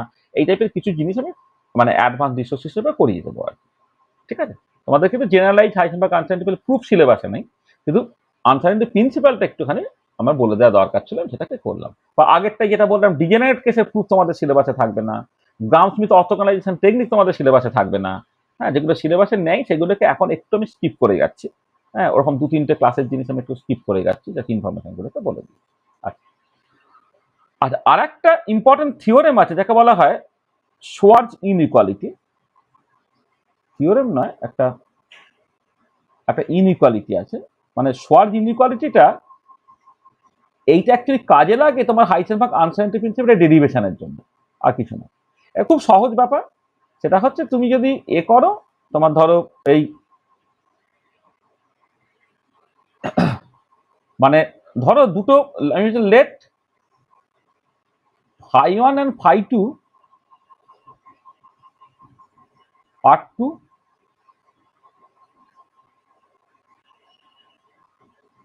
Arbitrary function. এটা দেন তুমি কি এটা লিখতে পারো ফাই ওয়ান φ1 ইন্টু φ2 এইটা গ্রেটার ইকুয়াল টু φ1 φ2 মডিউলাসের স্কোয়ার। এইটা তোমার যেটা হচ্ছে তোমার φ1 ইন্টু φ2 এইটা গ্রেটার ইকুয়াল টু φ1 φ2 মডিউলাসের স্কোয়ার। এইটা হচ্ছে তোমার সকল শর্টস ইনইকুয়ালিটি। ঠিক আছে, এইটা একটুখানি জাস্ট মানে এই থিওরেমটাকে প্রমাণ করতে কাজে লাগবে, সেখানে এটা আমি একটুখানি বলে রাখলাম। ঠিক আছে, এক সেকেন্ড একটু ধরো তো।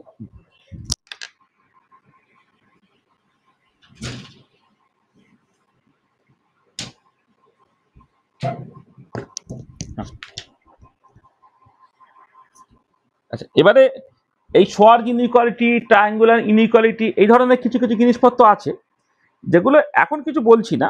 হ্যাঁ, এগুলো তোমাদের ওই মানে যখন আমি জেনারেলাইজ হাইসেনবার্গ আনসার্টেনিটি প্রিন্সিপালটাকে প্রমাণ করব না, তখন কিন্তু উপায় নেই, তোমাকে এইটাকে করেই তোমাকে এগোতে হবে আর কি। ঠিক আছে, শর্টস ইনইকুয়ালিটি, তার প্রুফ এইসবগুলো আছে, সেগুলো তখন তোমার দেখা যাবে।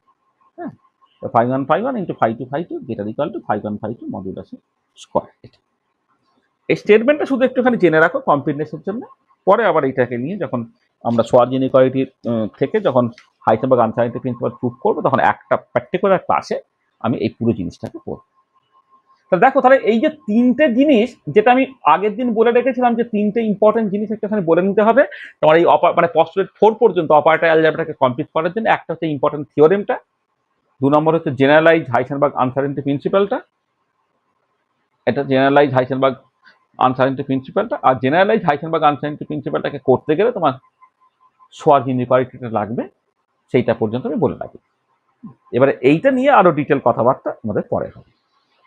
তা ঠিক আছে, বোঝা গেল? হ্যাঁ স্যার। এবারে আমি আজকে এই তোমার মানে মানে অ্যাকচুয়ালি আমি দেখো, থার্ড সেমিস্টারে অনেক সময় আছে। থার্ড সেমিস্টারে আমি কোয়ান্টাম মেকানিক্সের ক্লাস তোমার কন্টিনিউড হবে। আচ্ছা, ফোর্থ সেমিস্টারে তাদেরও টেনশনের কিছু নাই। ফোর্থ সেমিস্টারে তোমাদের এই সেমিস্টারে সিলেবাসে যেটা আছে সেটা আমি তাড়াতাড়ি শেষ করছি। তোমাদের পরের সেমিস্টারে আবার কোয়ান্টাম মেকানিক্স আছে। কোয়ান্টাম মেকানিক্স 1 এটা, কোয়ান্টাম মেকানিক্স 2 এটা। কোয়ান্টাম মেকানিক্স 2-তে এই কোয়ান্টাম মেকানিক্স 1-এ যে একটা দুটো ক্লাস, যে ক্লাসটা আমার মনে হলো যে বলে দিলে তোমার এমএসসি পড়তে সুবিধা হবে, বিএসসিতে কোথাও কোনো অসুবিধা হবে না, কোনো কম্পিটিটিভ এক্সামে কোথাও কোনো অসুবিধা হবে না। কিন্তু যেহেতু আর একটা পুরো সেমিস্টার কোয়ান্টাম মেকানিক্স পড়ার আমার স্কোপ আছে, সেই স্কোপের মধ্যে কিন্তু আমি সব জিনিসপত্রগুলো প্রপারলি তোমাকে করিয়ে দিতে পারবো। তাহলে এখন সিলেবাসটা আমার কাছে টার্গেট। সিলেবাসটায় নেক্সট যে জিনিসটা আমাদের করতে হবে সেটা মানে আমি লজিক্যালি পরপর করে এগোচ্ছি। দেখো, পস্টুলেট 1টা আগে বলে দেওয়া হয়েছিল, পস্টুলেট 2, 3, 4 এইটাকে নিয়ে আমরা অ্যারাউন্ড খান 6 ক্লাস দিলাম। পস্টুলেট 2 নিয়ে কথাবার্তা বলেছি, পস্টুলেট 3 বলেছি, পস্টুলেট 4 বলেছি, কম্পিউটেশন অ্যালজেব্রা নিয়ে কথাবার্তা বলেছি, তারপরে তোমার হাইসেনবার্গ তোমার হারমিশন অপারেটর নিয়ে অনেক কথাবার্তা বলেছি, রিপ্রেজেন্টেশন অফ কোয়ান্টাম মেকানিক্স নিয়ে কথাবার্তা বলেছি। মানে সবটাই হচ্ছে অপারেটর নিয়ে আলোচনাগুলো তোমার পস্টুলেট 2, 3, 4 এই তিনটে থ্রু দিয়ে তোমাদের হয়েছে। তাহলে এই তিনটে পস্টুলেট নিয়ে আলোচনা হয়ে যাওয়ার পরে লাস্ট যে পস্টুলেটটা নিয়ে আমাদের কথাবার্তা বলতে হবে সেটা হচ্ছে পস্টুলেট 5। আচ্ছা, প্রথমে পস্টুলেট 5-এর স্টেটমেন্টটাকে লিখে নেওয়া যায়। স্টেটমেন্টটা কি বলছে? স্টেটমেন্টটা যেটা বলছে সেটা এরকম যে a quantum mechanical state, a quantum state psi evolves with time according to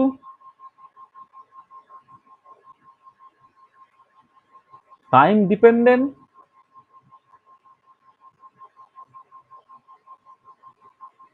Schrodinger equation h psi equal to I h cos del psi del t। এটা তো এইটা হচ্ছে তোমার postulate 5। A quantum state psi evolves with time according to the Schrodinger equation h psi equal to I h cos del psi del t। দেখো, আমি এখানে time ডিপেন্ডেন্টটা ব্র্যাকেটের মধ্যে রেখেছি, তার কারণটা হচ্ছে দেখো এইটাই actually Schrodinger equation h psi equal to I h cos del psi del t। এবারে আমরা টাইম ইন্ডিপেন্ডেন্ট Schrodinger ইকুয়েশন নিয়ে এত বেশি আলোচনা করে ফেলেছি ওই টাইম ইন্ডিপেন্ডেন্ট শ্রোডিঞ্জার ইকুয়েশনটাকেই আমরা শ্রোডিঞ্জার ইকুয়েশন বলতে আরম্ভ করেছি, এই যেটা এইচ ইকুয়াল টু ইসাই যেটা। এবারে তাহলে এইটা হচ্ছে তার টাইম ডিপেন্ডেন্ট ভার্সানটা। তাহলে যেটা কথা হচ্ছে, তুমি যদি ওইটাকে নর্মাল শ্রোডিঞ্জার ইকুয়েশন বলো, এটাকে টাইম ডিপেন্ডেন্ট শ্রোডিঞ্জার ইকুয়েশন বলতে হবে। আর যদি এটাকে শ্রোডিঞ্জার ইকুয়েশন বলো, তাহলে এই সাইকেল ইসাইটাকে টাইম ইন্ডিপেন্ডেন্ট শ্রোডিঞ্জার ইকুয়েশন বলতে হবে, ঠিক আছে? কিন্তু জেনারেল ইকুয়েশন হচ্ছে এইটাই। তাহলে শ্রোডিঞ্জার ইকুয়েশন বলতে এটাকেই বোঝায়, H equal to I square del psi del T. আচ্ছা, যেখানে এইচটা হচ্ছে হ্যামিল্টনিয়ান অপারেটর, যেটা কি minus H cross square by twice M del square plus V, এটা হচ্ছে হ্যামিল্টনিয়ান অপারেটর। অ্যান্ড সাইটা কি হয় না, সাইটা হচ্ছে পজিশনের সঙ্গে সঙ্গে একটা টাইমেরও ফাংশন।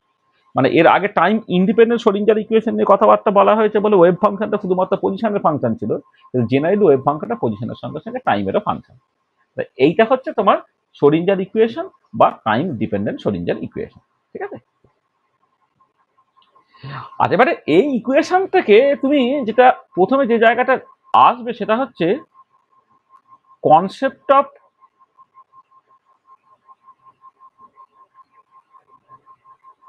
Stationery state. এইটা এই পস্টুলেট 5 থেকে একটু বোঝার চেষ্টা করতে হবে। স্টেশনারি স্টেট বলতে আমি অ্যাকচুয়ালি কি বুঝছি। ধর আমি বললাম যে লেট সাই আরটি, এইটা ক্যান বি রিটেন অ্যাজ কি, সেটা সাই আরটি ইকুয়াল টু, ধরে নাও একটা পিএস ডিপেন্ডেন্ট পার্ট ছিল, ধরে নাও ফাই এক্স একটা পার্ট ছিল, এইটা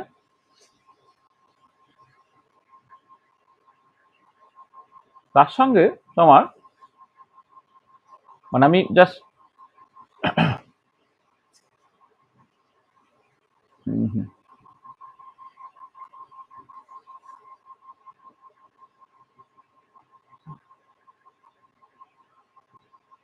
এক মিনিট, এটাকে তুমি এইভাবে লেখো,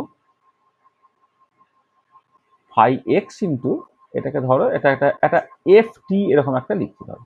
আমি বললাম যে ওয়েভ ফাংশনটাকে তুমি এইরকম ভাবে লিখছো যে এটা তো তোমার ওভারঅল ওয়েভ ফাংশনটা, ওভারঅল ওয়েভ ফাংশনটাকে একটা পজিশন এবং টাইমের ফাংশন, এটা এক্স না করে এটা আর লেখাও। মানে ওভারঅল ওয়েভ ফাংশন একটা পজিশন এবং টাইমের ফাংশন, সেটা হচ্ছে একটা পেজ ডিপেন্ডেন্ট পার্ট একটা আমি লিখলাম, আর একটা টাইম ডিপেন্ডেন্ট পার্ট একটা লিখলাম। আর এবারে যদি কোনো একটা পার্টিকুলার এন এর স্টেট তুমি কনসিডার করো, এন এর স্টেট যদি তুমি কনসিডার করো, এটাকে তুমি জাস্ট একটা সাফিক্স এন দিয়ে দিতে পারো, এটা তুমি সাফিক্স এন দিয়ে দিলে, এটা ধরো সাফিক্স তুমি এন দিয়ে দিলে। তার মানে ওভারঅল ওয়েভ ফাংশনটাকে তুমি একটা এই প্রোডাক্ট সেপারেবল ফর্মে লিখলে, যে তার সঙ্গে পজিশন পার্ট একটা থাকছে আর তার সঙ্গে সঙ্গে তোমার একটা টাইম পার্ট থাকছে, ঠিক আছে? এরকম ভাবে ধরো আমি এটাকে লিখলাম, ঠিক আছে? আচ্ছা, এবারে দেখো তোমার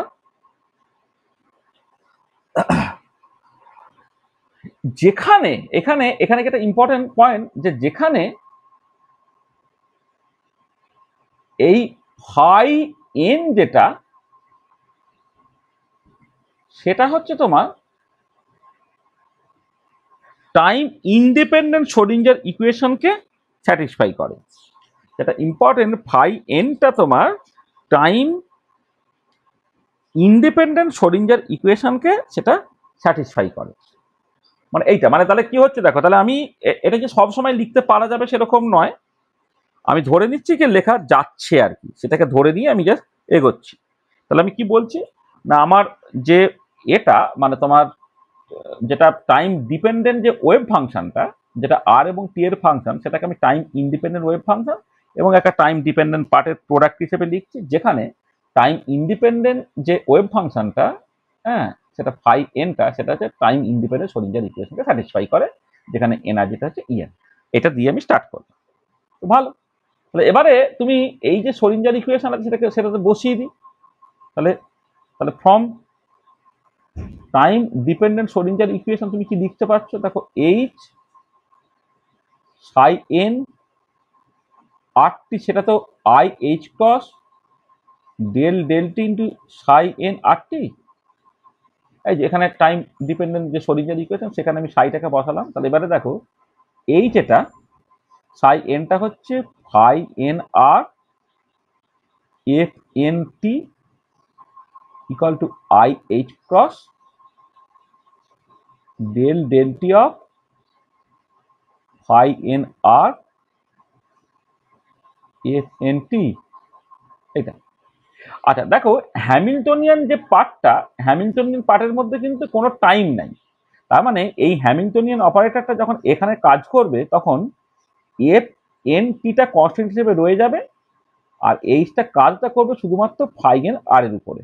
এটা মানে হ্যামিল্টনিয়ানের মধ্যে কোনো টাইম ডিপেন্ডেন্ট পার্ট কিছু নেই, সেখানে টাইম ডিপেন্ডেন্ট পার্টটা কনস্ট্যান্ট হিসেবে ট্রিটেড হয়ে যাবে, আর অ্যাকচুয়ালি হ্যামিল্টনিয়ানটা স্পেস পার্টের উপরে কাজ করলো। আচ্ছা, এবার এখানে তুমি পার্শিয়াল ডেরিভেটিভ করছো টাইমের রেসপেক্টে, তার মানে এই পজিশন ডিপেন্ডেন্ট যে ওয়েভ ফাংশনটা সেটা আলাদা হয়ে গেল, তাহলে ডেরিভেটিভটা হলো বেসিক্যালি হচ্ছে তোমার এফ এন টি এর উপরে। এটা আচ্ছা, এবারে দেখো এইচ ফাই এন আরটা কত, ইএন ফাই এন আর, সেটা আমি বসিয়ে দিচ্ছি। ধরে নাও এটা কাজ করে, এটা 1 নম্বর ইকুয়েশন নাম দাও, এটা 2 নম্বর ইকুয়েশন নাম দাও, এটা তোমার 3 নম্বর ইকুয়েশন। এবার ফ্রম ইকুয়েশন 3 তুমি কি পাচ্ছ, ইউজিং ইকুয়েশন 3 দেখো। এর আগের পৃষ্ঠায় একবার হ্যাঁ হ্যাঁ দেখো, তাহলে এখানে এই যে পার্টটা আছে এইচ ফাই এন আর, সেটা হচ্ছে এই 3 নম্বর ইকুয়েশন থেকে H phi N R equal to E n phi N R, সেটাকে আমি বসিয়ে দিচ্ছি। ঠিক আছে, তা কি হচ্ছে দেখো, এফ এন টি এইটা, তার সঙ্গে ওইটা হয়ে গেল কত, ইএন ফাই এন আর, এটা ডান দিকে যেমন আছে I H cross phi N R into D F N T by DT. এটা আচ্ছা, এবারে দুদিক থেকে তুমি ফাই এন আর বাদ দিতে পারো এটাকে, কারণ এটা ফাই এন আর দুদিক থেকে সিম্পল তুমি বাদ দিয়ে দিতে পারো, কারণ ফাই এন আর 0 বা ইনফিনিটি কিন্তু নয়, তুমি বাদ দিয়ে দিতেই পারো। এটা কি দাঁড়াচ্ছে, এটা তাহলে দেখো D F N T by F N টিটা এখানে তুমি ভাগ করে দাও, তাহলে এটা হয়ে যাচ্ছে কত তোমার EN by I H cross into DT. মানে এখানে দেখো এই ফাই এন আর দুই থেকে তুমি বাদ দিয়ে দিতে পারছো, কারণ এরা তো একটা জেনারেল ফাংশন, সেটা সবসময় 0 বা সবসময় ইনফিনিটি যেহেতু নয়, দুদিক থেকে এটাকে বাদ দিয়ে দেওয়া যায়। বাদ মানে এটা এটা কেন, কারণ কারণটা হচ্ছে যে phi N R is neither 0 nor infinity always. যদি ওটা 0 বা ইনফিনিটি হলে দুদিক থেকে বাদ দিতে পারতে না, যদি এটা একটা ফাইনাইট কোয়ান্টিটি, দুদিক থেকে বাদ দিয়ে দিলে এটা। আচ্ছা, এটাকে এইরকম ভাবে লিখতে পারো D F N T by F N T, এটাকে তুমি জাস্ট উপর নিচে আই দিয়ে গুণ করে দিলে minus I EN by H cross into DT. আচ্ছা, এবার আমি ইন্টিগ্রেট করছি, যে যখন টাইমটা 0 তখন ধরে নাও এটা ছিল এফ এন 0, আর যখন টাইমটা টি এটা হয়ে গেল এফ এন টি। এটা কি দাঁড়াবে, L N F N T by F N 0, এটা হয়ে যাচ্ছে কত, minus I E n T by H cross এইটা। তাহলে এখান থেকে তুমি যদি এফ এন টিটাকে ক্যালকুলেট করে কি হবে, F N 0 into E to the power minus I E n T by H cross. দেখো এফ এন 0টা কিন্তু, দেখো এফ এন টিটা মানে একটা ফাংশন, এটা টি এর ফাংশন, এবার টি এর জায়গায় 0 বসিয়ে দিলে এটা কিন্তু বেসিক্যালি একটা কনস্ট্যান্ট হয়ে যাচ্ছে, তার মানে এটা বেসিক্যালি একটা constant into E to the power minus I E n T by H cross, সেটা হচ্ছে এফ এন টি এর এক্সপ্রেশন। মানে তুমি যেটা এফ এন টি এর একটা এক্সপ্রেশন বের করলে সেটা হচ্ছে এইটা। এবারে দেখো নাও সাই এন আর টিটাকে তুমি এখন কি লিখতে পারবে, তাহলে ফাই এন আর ছিল, আর তার সঙ্গে এটা হয়ে গেল একটা constant times E to the power minus I E n T by H cross এটা। আর এটাকে তুমি দেখো সিটা কিন্তু কনস্ট্যান্টটাকে তুমি ভেতরে ঢুকিয়ে দিতে পারো, কারণ মানে কনস্ট্যান্টটা ভেতরে ঢুকিয়ে দিলে কি হবে, জাস্ট লিনিয়ারলি একটা ডিপেন্ডেন্ট ফাংশন তৈরি হলো। মানে এই যে জিনিসটার জন্য একটা আলাদা, মানে এই যে একটা কনস্ট্যান্ট টাইম ফাই এন আর, এইটার জন্য আলাদা একটা সিম্বল ব্যবহার করার দরকার নেই, কারণ এরা দুজনে বেসিক্যালি সেম স্টেট রিপ্রেজেন্ট করে। কোয়ান্টাম মেকানিক্যালি লিনিয়ার ডিপেন্ডেন্ট ফাংশনগুলো কিন্তু সেম স্টেট রিপ্রেজেন্ট করে, শুধু নর্মালাইজেশন কনস্ট্যান্টটা পাল্টাবে। এখানে এইটা ইন্টু এটাকে তুমি জাস্ট এটাই রেখে দিলে, তার জন্য আলাদা একটা নতুন নোটেশন ব্যবহার করার তোমার দরকার নেই। Minus I N T by H cross, সেটা হয়ে গেল কত, সাই এন আর টি। এইটা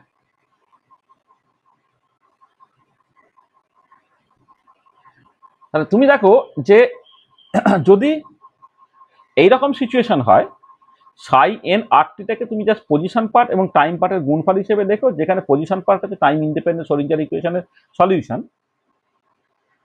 তো সেখান থেকে তুমি ফাই এন এর ফর্মটা পাচ্ছ এরকম দেখতে।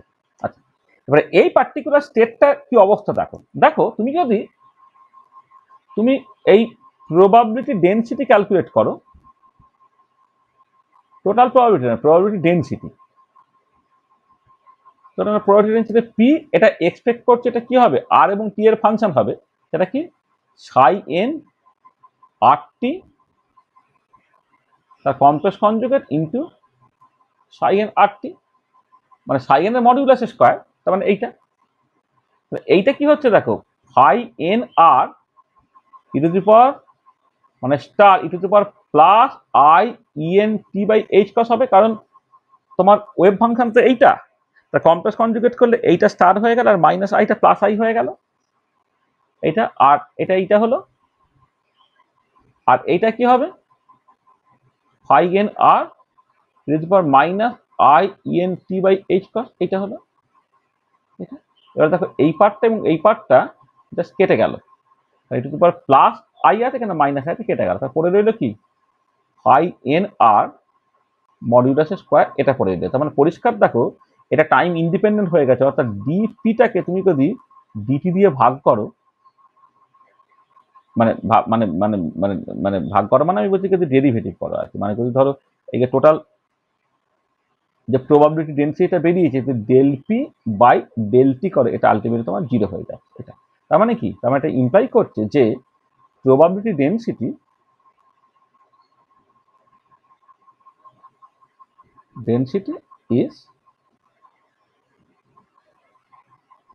is independent of time. Probability density is independent of time. তাহলে probability density যদি independent of time হয়, তখন তাকে বলা stationary state. This state is called a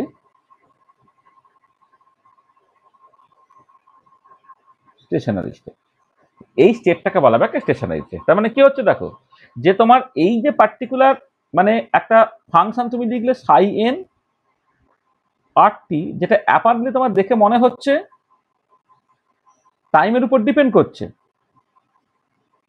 কারণ এটা তো একটা টাইম ডিপেন্ডেন্ট ওয়েভ ফাংশন, এটা খালি টাইমের উপর ডিপেন্ড করছে, যেখানে টাইম ইন্ডিপেন্ডেন্ট ওয়েভ ফাংশনটা psi phi N R equal to E n phi N R, এইটা। তার মানে দেখো একটা ফাংশন যেটা তোমার এই রকম দেখতে, যেখানে টাইম ইন্ডিপেন্ডেন্ট, যেখানে মানে টাইম ইন্ডিপেন্ডেন্ট ওয়েভ ফাংশনটা যে টাইম ইন্ডিপেন্ডেন্ট শ্রোডিঙ্গার ইকুয়েশনকে স্যাটিসফাই করে, তাহলে সেই যে ফাংশনের জন্য প্রবাবিলিটি ডেন্সিটিটা কি দেখতে পেলে ইন্ডিপেন্ডেন্ট অফ টাইম হলো, তাহলে এই ধরনের স্টেটকে বলা হবে স্টেশনারি স্টেট। তাহলে এই যে পার্টিকুলার স্টেটটা, এই স্টেটটা হচ্ছে তোমার স্টেশনারি স্টেট। স্টেশনারি স্টেটের মানে পরিষ্কার হলো? তা স্টেশনারি স্টেট মানে হচ্ছে একটা স্টেট যে স্টেটের তোমার মানে সেটা টাইমের উপর ডিপেন্ড করছে, মানে ওয়েভ ফাংশনটা টাইমের উপর ডিপেন্ড করছে বা স্টেটটা টাইমের উপর ডিপেন্ড করছে, কিন্তু তোমার প্রবাবিলিটি ডেন্সিটিটা টাইম ইন্ডিপেন্ডেন্ট, তাহলে সেই ধরনের স্টেটকে বলা হবে তোমার স্টেশনারি স্টেট। ঠিক আছে, বোঝা গেল?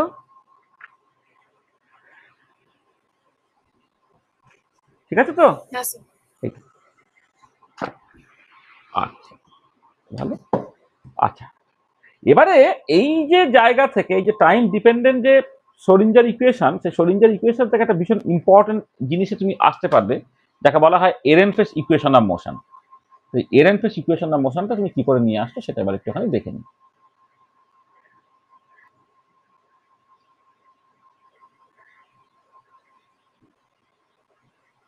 এরেনফেস ইকুয়েশন অফ মোশন, দেখো দেখো এই যে এরেনফেস ইকুয়েশন অফ মোশন,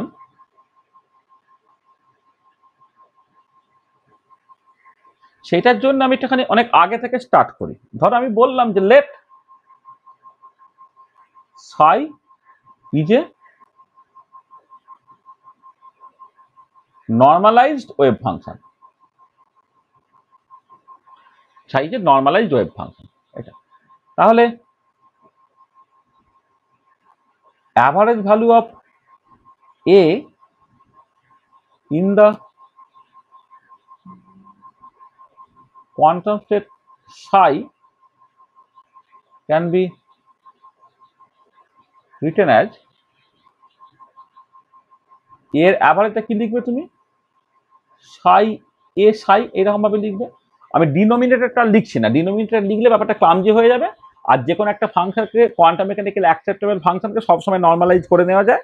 তাহলে সাই একটা নর্মালাইজ ওয়েভ ফাংশন, তাহলে এর যে অ্যাভারেজ ভ্যালুটা পস্টুলেট সি অনুযায়ী তুমি এইরকম ভাবে লিখবে, এটা হচ্ছে সাই এ সাই, এটা হলো।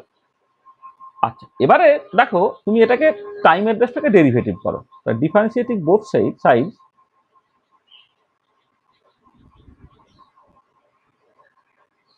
both sides with respect to time, তাহলে কি হবে? D A average by DT, টাইমের রেসপেক্টে ডেরিভেটিভ করছি।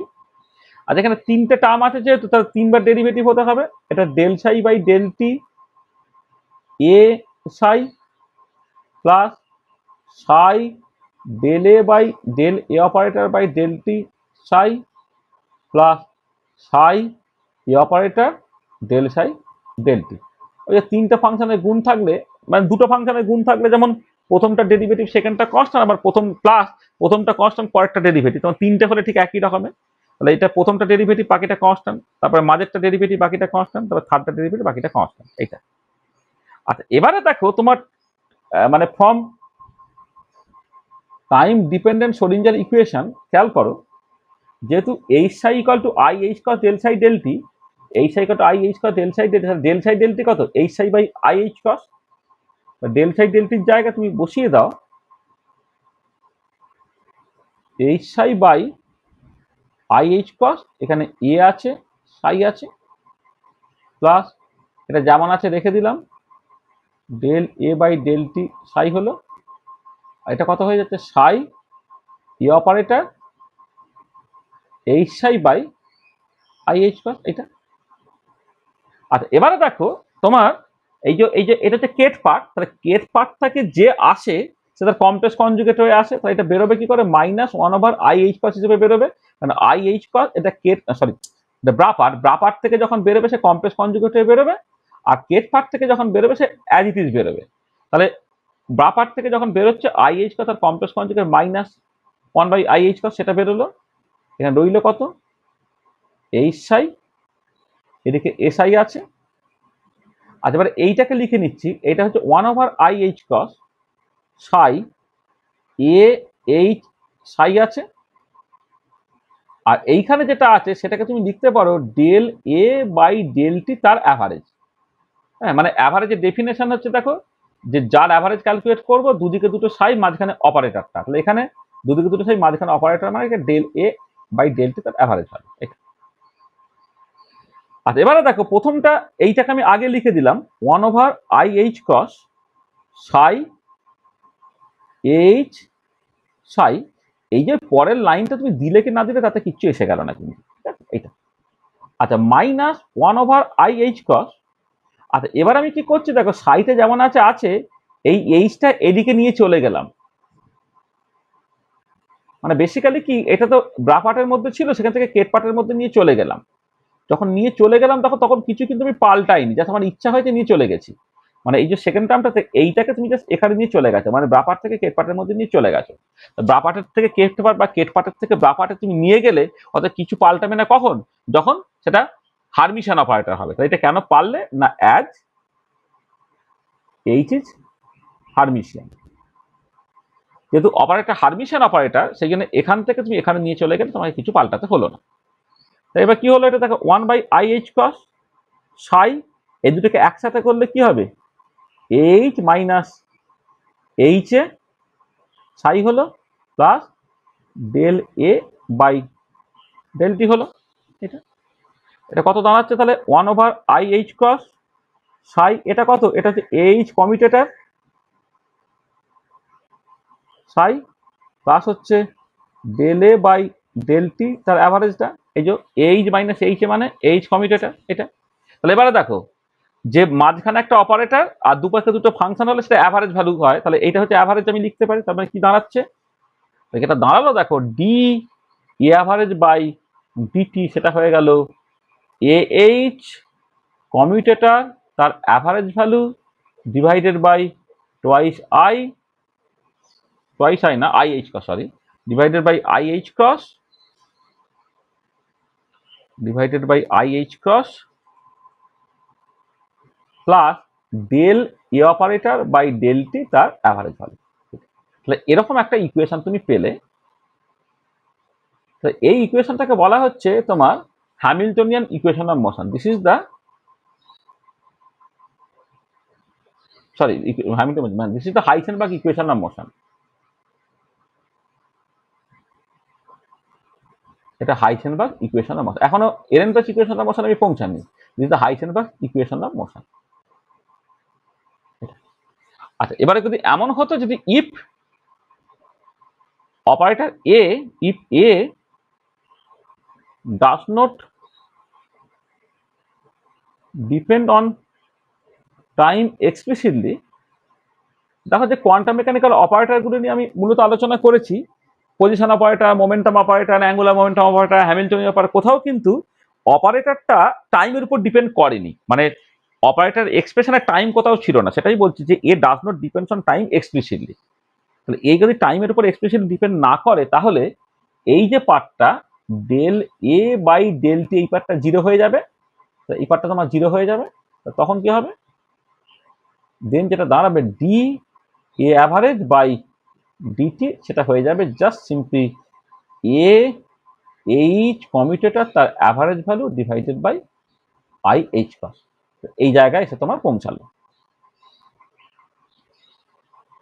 আগে এই ডেরিভেশনটা কারো কিছু অসুবিধা হয়েছে কিনা সেটা প্রথমে বলে নাও, তারপরে এখান থেকে আমি এরেনফেস ইকুয়েশন অফ মোশনে আসবো।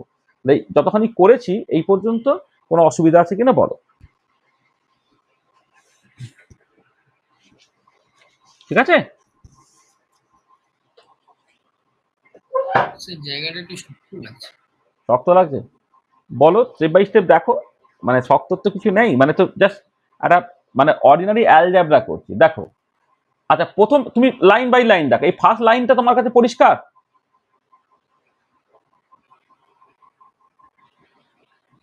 মানে একটা ক্লাসিক্যাল অবজারভেবলের যে অ্যাভারেজ ভ্যালু, সেটা পশ্চাতের থ্রি থেকে তো এইটা নাকি?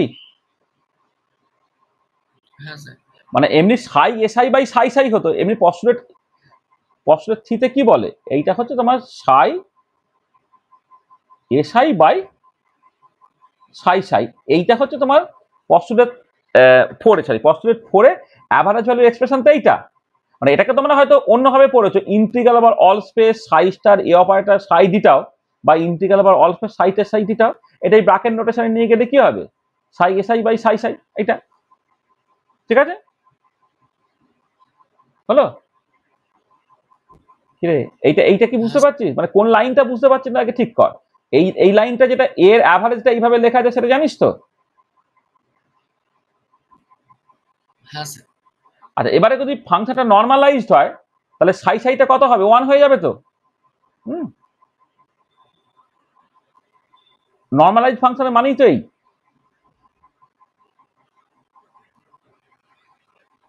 মানে আমি বুঝতে পারছি তো সমস্যাটা কি।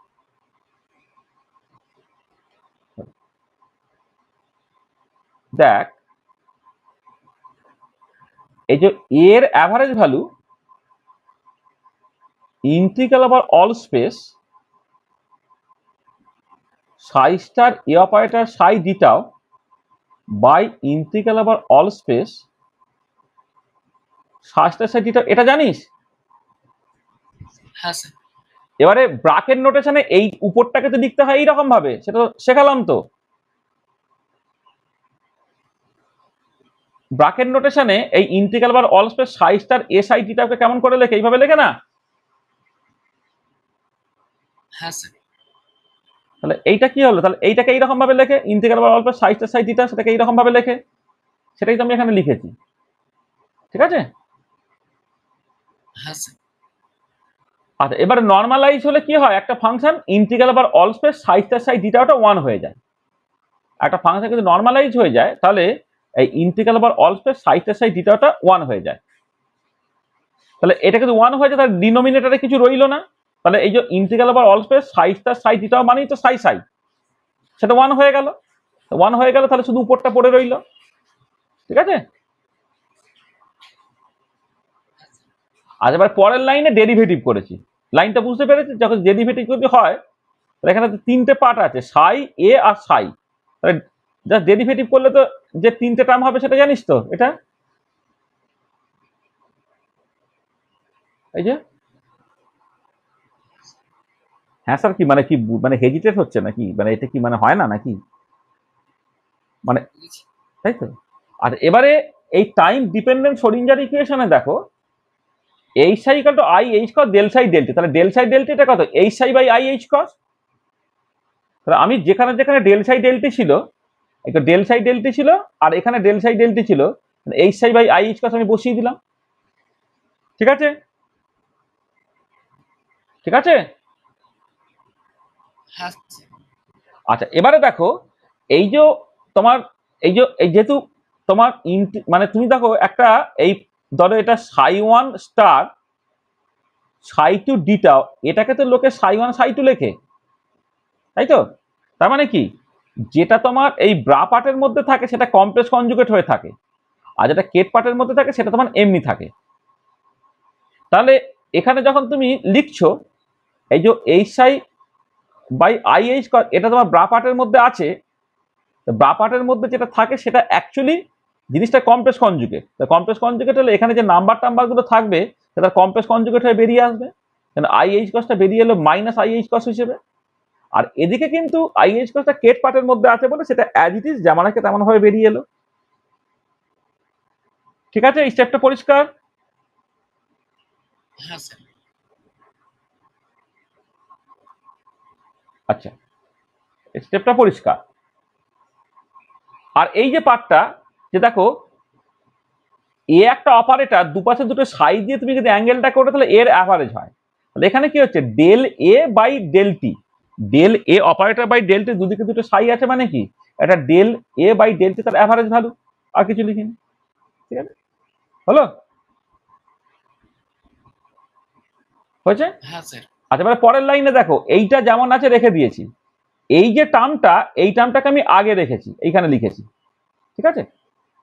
আর এই টার্মটা খেয়াল করে দেখো minus I one by I H cross যেমন আছে আছে, এবারে এই এইচটাকে তুমি এখানে পাঠিয়ে দিয়েছো। এবারে একটা ব্রা পার্ট থেকে কেট পার্টে একটা অপারেটর যদি পাঠিয়ে দাও, বা কেট পার্ট থেকে ব্রা পার্টে একটা অপারেটর পাঠিয়ে দাও, তাহলে সে কমপ্লেক্স কনজুগেট হয়ে আসে, মানে হারমিশন কনজুগেট হয়ে আসে। মানে আমি বলছি ধরো একটা সাই ওয়ান আছে, ই অপারেটর আছে, সাই টু আছে, তাহলে কি হবে সেটা, এটাকে তুমি যদি নর্মালি নিয়ে আসো, এর হারমিশন কনজুগেট সাই ওয়ান সাই টু এইরকম ভাবে লিখতে হয়, কারণ এটা এদিকে এলে হারমিশন কনজুগেট হয়ে আসে। অথবা এইটা হারমিশন কনজুগেট এটা, তাহলে বা পার্ট থেকে কেট পার্টে নিয়ে গেলে এর হারমিশন কনজুগেট মানে এ অপারেটর সেই রকম ভাবে আসবে। কিন্তু এখানে আমি কিছু চেঞ্জ করিনি, মানে এইচটাকে এখান থেকে এখানে পাঠিয়েছি কিন্তু কিছু চেঞ্জ করিনি, মানে এখানে হারমিশন কনজুগেটটাকে লিখিনি। কেন লিখিনি, কারণ এইচটা হচ্ছে হারমিশন অপারেটর। দেখো যদি হারমিশন অপারেটর হতো তাহলে কি হতো, এর হারমিশন কনজুগেট এ সেলফ হয়ে যায়।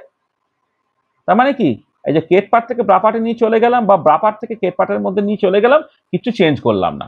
হারমিশন অপারেটর যেটা আগের দিন পড়িয়েছি তার জন্য এটা সবসময় করা যায়, সেটাই করলাম, ঠিক আছে? হ্যাঁ স্যার। তাহলে যে পরের লাইনটা লিখলাম, এবারে কি হচ্ছে, দুটো টার্মকে একসাথে জুড়ে দিলাম, তাই এটা বুঝতে পেরে গেলে। এবারে কি হচ্ছে, এই দুটো term one by I square common নিয়ে নাও, এদিকে সাই আছে, এখানে এইচ এখানে এইচ এ আছে একটা মাইনাস সাইন আছে, এইচ মাইনাস এইচ এ সাই হয়ে গেল। এবারে এইচ মাইনাস এইচ এ মানে এইচ কমিউটেটর, এটা হয়ে গেল। এবারে এইচ কমিউটেটর আছে, দুদিকে দুটো সাই আছে, তার মানে সেটা কি হয়ে যাবে, এইচ কমিউটেটরের অ্যাভারেজ ভ্যালু হয়ে যাবে, সেইটা হয়ে গেল। এবারে যদি এ পার্টটা যদি টাইমের উপর এক্সপেশালি ডিপেন্ড না করে তাহলে কি হবে, এই পার্টটা জিরো হয়ে গেল, এইটা তোমার দাঁড়িয়ে গেল। হচ্ছে ইকুয়েশন পর্যন্ত? বুঝেছি স্যার। লাইন বাই লাইন বুঝতে হবে, তাহলেই হবে। এই অ্যালজেব্রা নিয়ে অত বেশি মানে এগুলো একদম মানে ছবির মতো করতে হবে একদম পরিষ্কারভাবে। ওই আবার আমি বললাম আবার গালাগাল দেব যে আমি ব্যাকগ্রাউন্ড তৈরি করতে চেয়েছিলাম, হ্যাঁ, তোরা সেটা আমাকে করতে দিসনি। হ্যাঁ, যে ম্যাথামেটিক্যাল ব্যাকগ্রাউন্ড যে তৈরি করে নেওয়া দরকার আর কি, সেটা আমি করেছিলাম, সেটা তোরা আমাকে সেই সুযোগ দিসনি, তো আমি কি করবো। আচ্ছা চলো এবারে, এবারে দেখো আমি বললাম যে লেট, এটা হচ্ছে তোমার এক্স অপারেটর, তাহলে কি হবে, D X average by DT, মানে এই যে ইকুয়েশনে আমি এর জায়গায় এক্স বসালাম, হ্যাঁ, মানে আমি দাদা এইভাবে বলছি, মানে এই যে ক্লাসিক্যাল অবজারভেবল এটা আমি জাস্ট একটা এক্স লিখলাম, তাহলে সেটা কি হবে না, এক্স এইচ কমিউটেটর তার average value divided by I H cross হবে এটা, মানে এই ইকুয়েশন অনুযায়ী এর জায়গায় এক্স বসিয়ে দাও, তাহলে এটা কত হবে, X H commutator average value by মানে আই এইচ কাস হবে। এবার নাও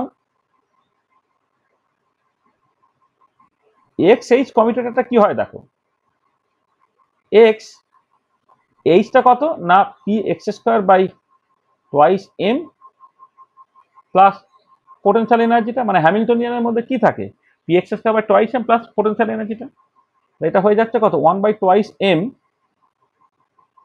এক্স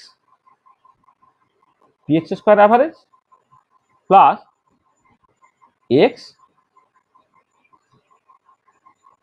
ভি এক্স অপারেটর। এটা এটা দুটো কমিউটেটরে ভেঙে গেল, এক্স এর সঙ্গে P X square by twice M, এই কমিউটেটর একটা হলো যেটা কনস্ট্যান্ট, সেটা নাম্বারটা বাইরে বেরিয়ে চলে আসবে, আর পরেরটা হচ্ছে এক্স ভি এক্স, এই কমিউটেটরটা হলো, আর এটা হচ্ছে 1/2 এম। এবার এখানে দেখো, এখানে হচ্ছে 2i h cos px হয়, কারণ আমি x px two the power n যদি হতো, x px two the power n হলে n i h cos, ও সেটা i h cosটা লেখা হয়, মানে h cosটা পড়েনি,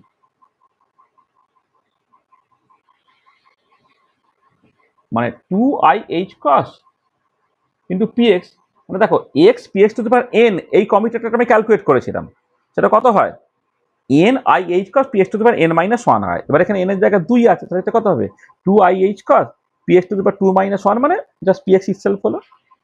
আর এই পার্টটা জিরো, কেন জিরো, কারণ তোমার এখানে বলিয়ে দেওয়া থাকছে যে পোটেনশিয়াল এনার্জিটা পজিশনের function.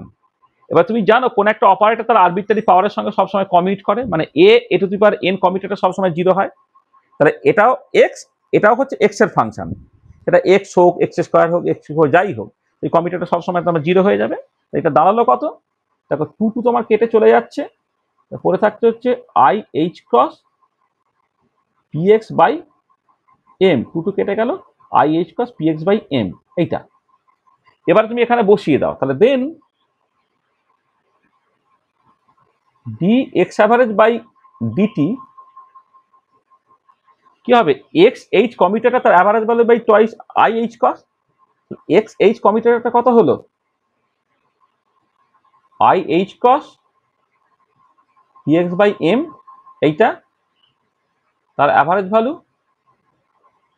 By I H cross, দেখো আই এইচ কস কেটে চলে গেল, তাহলে কি হলো, D X average by DT, এটা হয়ে গেল P X average by M. এই একটা ইকুয়েশন তুমি পেয়ে গেলে এটা। তাহলে এই যে এখানে কি করা হলো দেখো, just simply X H commutator যেটা I H cross P X by M, I H cross কেটে চলে গেল, তাহলে জাস্ট উপর থেকে পড়ে রইল শুধুমাত্র পি এক্স এর average value divided by M, তার মানে যেটা দাঁড়াচ্ছে দেখো D X average by D T হচ্ছে P X average by M, এটা হচ্ছে একটা ইকুয়েশন। আচ্ছা আবার ধরো এগেন লেট এটাকে ধরে নাও তোমার পি এক্স, নেক্সট ধরে নাও এখানে যেমন এটাকে এক্স ধরেছিলে তুমি, এখানে এটাকে তুমি এক্স ধরেছিলে, এখন তুমি এটাকে ধরে নাও পি এক্স, তাহলে D P X average by DT যদি করো কি হবে, তাহলে এটা average of P X H commutator by twice I, এটা এবারে তুমি এইটাকে ক্যালকুলেট করো, পি এক্স এইচ কমিউটেটরটাকে ক্যালকুলেট করো, কি হবে, এটা P X comma px square by twice m plus vx, এটা তাহলে প্রথমটা হচ্ছে px অপারেটর একটা 1/2 m তুমি দেখে দাও, px স্কয়ার এইটা প্লাস এটা হচ্ছে px ইন্টু v, এটা মানে ভিটা হচ্ছে এক্স এর ফাংশন এটা। আর এই প্রথম পার্টটা 0 হয়ে যাবে, এটা যেমন আছে সেটা আমি রেখে দিলাম। কারণ কোন একটা অপারেটর তার আরবিট্রারি পাওয়ারের সাথে কিন্তু কমিউট করে, হ্যাঁ, তাহলে px স্কয়ার কমিউটেটর তোমার 0 হয়ে গেল, তাহলে পরে রইল শুধুমাত্র px আর vx এই কমিউটেটরটা। আর এবার px vx কমিউটেটর তোমাকে ক্যালকুলেট করতে হবে। তার জন্য তুমি কি করলে, দেখো px vx এই কমিউটেটরটাকে ক্যালকুলেট করার জন্য একটা আরবিট্রারি ফাংশন সাই ধরো। সাই ধরলে কি হবে, এটা দেখো px vx psi minus vx px psi. আচ্ছা pxটা হচ্ছে minus IH cross del del x, কাজ করছে কার উপরে না, দেখো ভি অপারেটর মানে ভি ইটসেলফ, তাহলে vx সাই এর উপরে কাজ করলো মাইনাস এখানে vx মানে মোমেন্টাম অপারেটরটা হচ্ছে সরি পোটেনশিয়াল যে অপারেটর যেহেতু পজিশনের ফাংশন, আর পজিশন অপারেটর মানে এক্স অপারেটর কিন্তু এক্স ইটসেলফ হয়, তাহলে vx অপারেটরও যা vx ও তাই, এটা vx হলো, এটা কত হলো minus IH cross del psi del x, কারণ px অপারেটরটাকে তুমি বসিয়ে দিচ্ছ। আর এবার এখানে দেখো মাইনাস আইএইচ কস, তুমি যখন ডেরিভেটিভ করছো প্রথমে এই ডেল ভিএক্স বাই ডেল এক্সটাকে করলে সাইটাকে কনস্ট্যান্ট রেখে, তারপরে মাইনাস আইএইচ কস তুমি নেক্সট হচ্ছে ভিএক্সটাকে কনস্ট্যান্ট রেখে ডেল সাই ডেল এক্স করলে, মানে তুমি যখন ডেরিভেটিভ করছো প্রথমে ভিএক্স এর ডেরিভেটিভ সাইকে কনস্ট্যান্ট রেখে, তারপর হচ্ছে সাই এর ডেরিভেটিভ ভিএক্স কে কনস্ট্যান্ট রেখে, আর এইখানে পড়ে আছে কত plus I H cross V X into del psi del X. দেখো এই দুটো পার্ট তোমার কেটে চলে গেল, পড়ে রইল কি, আচ্ছা দুদিক থেকে পরে সাই বাদ দিয়ে দাও, সাই বাদ দিয়ে দিলে পড়ে রইল কি না পিএক্স ভিএক্স এই কমিউটেটরটা, এটা হয়ে গেল কত, দেখো তোমার just minus IH cross del VX by del x, তাহলে minus IH cross del VX by del x, এটা তোমার রইল। তো দেখো তাহলে এই কমিউটেটরটা তুমি ক্যালকুলেট করলে পিএক্স ভিএক্সটা, তাহলে যেটা হচ্ছে দুদিক থেকে সাইটা বাদ চলে গেল, তাহলে পড়ে রইল কত minus IH cross del VX by del x. এবারে তুমি এখানে বসিয়ে দাও, তাহলে বসিয়ে দিলে কি দাঁড়াচ্ছে, বসিয়ে দিয়ে দাঁড়াচ্ছে, হ্যাঁ বলো বলো, ও এইটা এটা হ্যাঁ হ্যাঁ হ্যাঁ হ্যাঁ হ্যাঁ এটা আইএইচ কস হবে, হ্যাঁ হ্যাঁ। এবারে এখানে তুমি এই যে পিএক্স এইচ যে কমিউটেটরটা, পিএক্স এইচ কমিউটেটর ছিল কি পিএক্স ভিএক্স কমিউটেটর, আর পিএক্স ভিএক্স কমিউটেটর মানে কত হচ্ছে মাইনাস আইএস কা del VX by del x হয়ে গেল, মানে এইটাকে যদি হচ্ছে তাহলে এখান থেকে তুমি পাচ্ছ কি পিএক্স এইচ কমিউটেটরটা সেটা হয়ে যাচ্ছে মাইনাস আইএস কা del VX by del x. তাহলে এবারে ডি পিএক্স বাই ডিটি যখন তুমি ক্যালকুলেট করছে কি হবে, অ্যাভারেজ ভ্যালু অফ ওই পিএক্স এইচ কমিউটেটর মানে minus IH cross del VX by del x, এইটা বাই আইএইচ কস আইএক্স এর কেটে চলে গেল, তাহলে কি হলো ডি পিএক্স এর অ্যাভারেজ বাই ডিটি, সেটা দাঁড়িয়ে যাচ্ছে কত,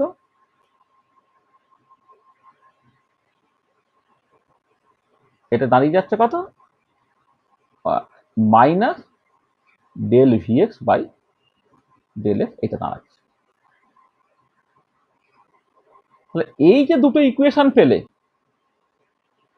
এই 1 নম্বর ইকুয়েশন এবং 2 নম্বর ইকুয়েশন, তাহলে 1 নম্বর ইকুয়েশন বলছে কি D X average by DT সেটা হচ্ছে পিএক্স অ্যাভারেজ বাই এম, আর 2 নম্বর ইকুয়েশন বলছে D P X average by DT সেটা হয়ে যাচ্ছে কত minus del VX by del X আর অ্যাভারেজ ভ্যালু। এই যে দুটো ইকুয়েশন এদেরকে বলা হচ্ছে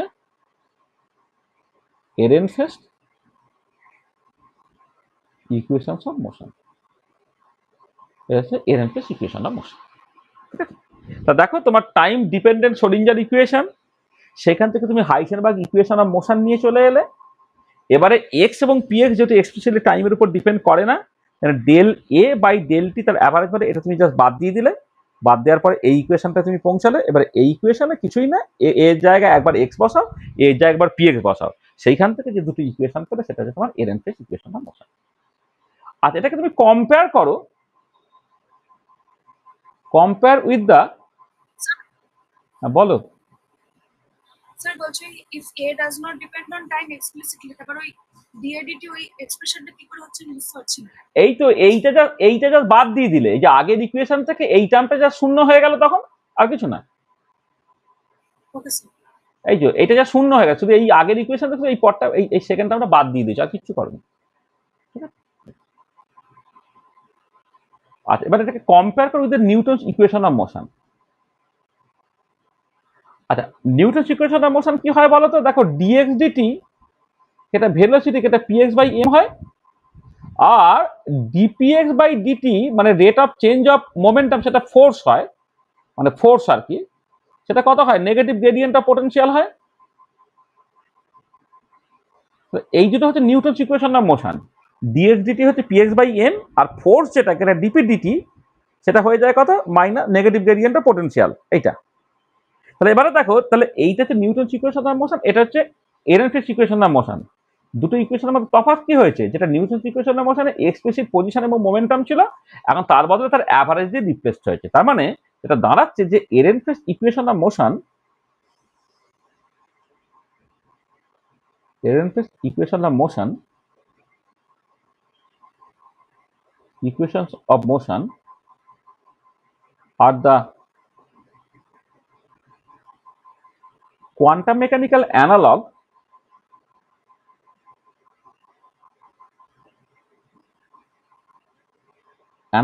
of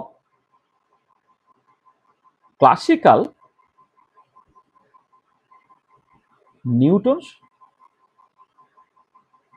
equation of motion. Classically যে নিউটনস ইকুয়েশন অফ মোশন আছে তার কোয়ান্টাম মেকানিক অ্যানালগ হচ্ছে এরেনফেস ইকুয়েশন অফ মোশন। তাহলে এই যে সিমিলারিটি, এটা হচ্ছে অ্যানাদার পজিশন, মানে এটা হচ্ছে another example of classical quantum correspondence. Classical quantum correspondence, another example of classical quantum correspondence. ঠিক আছে,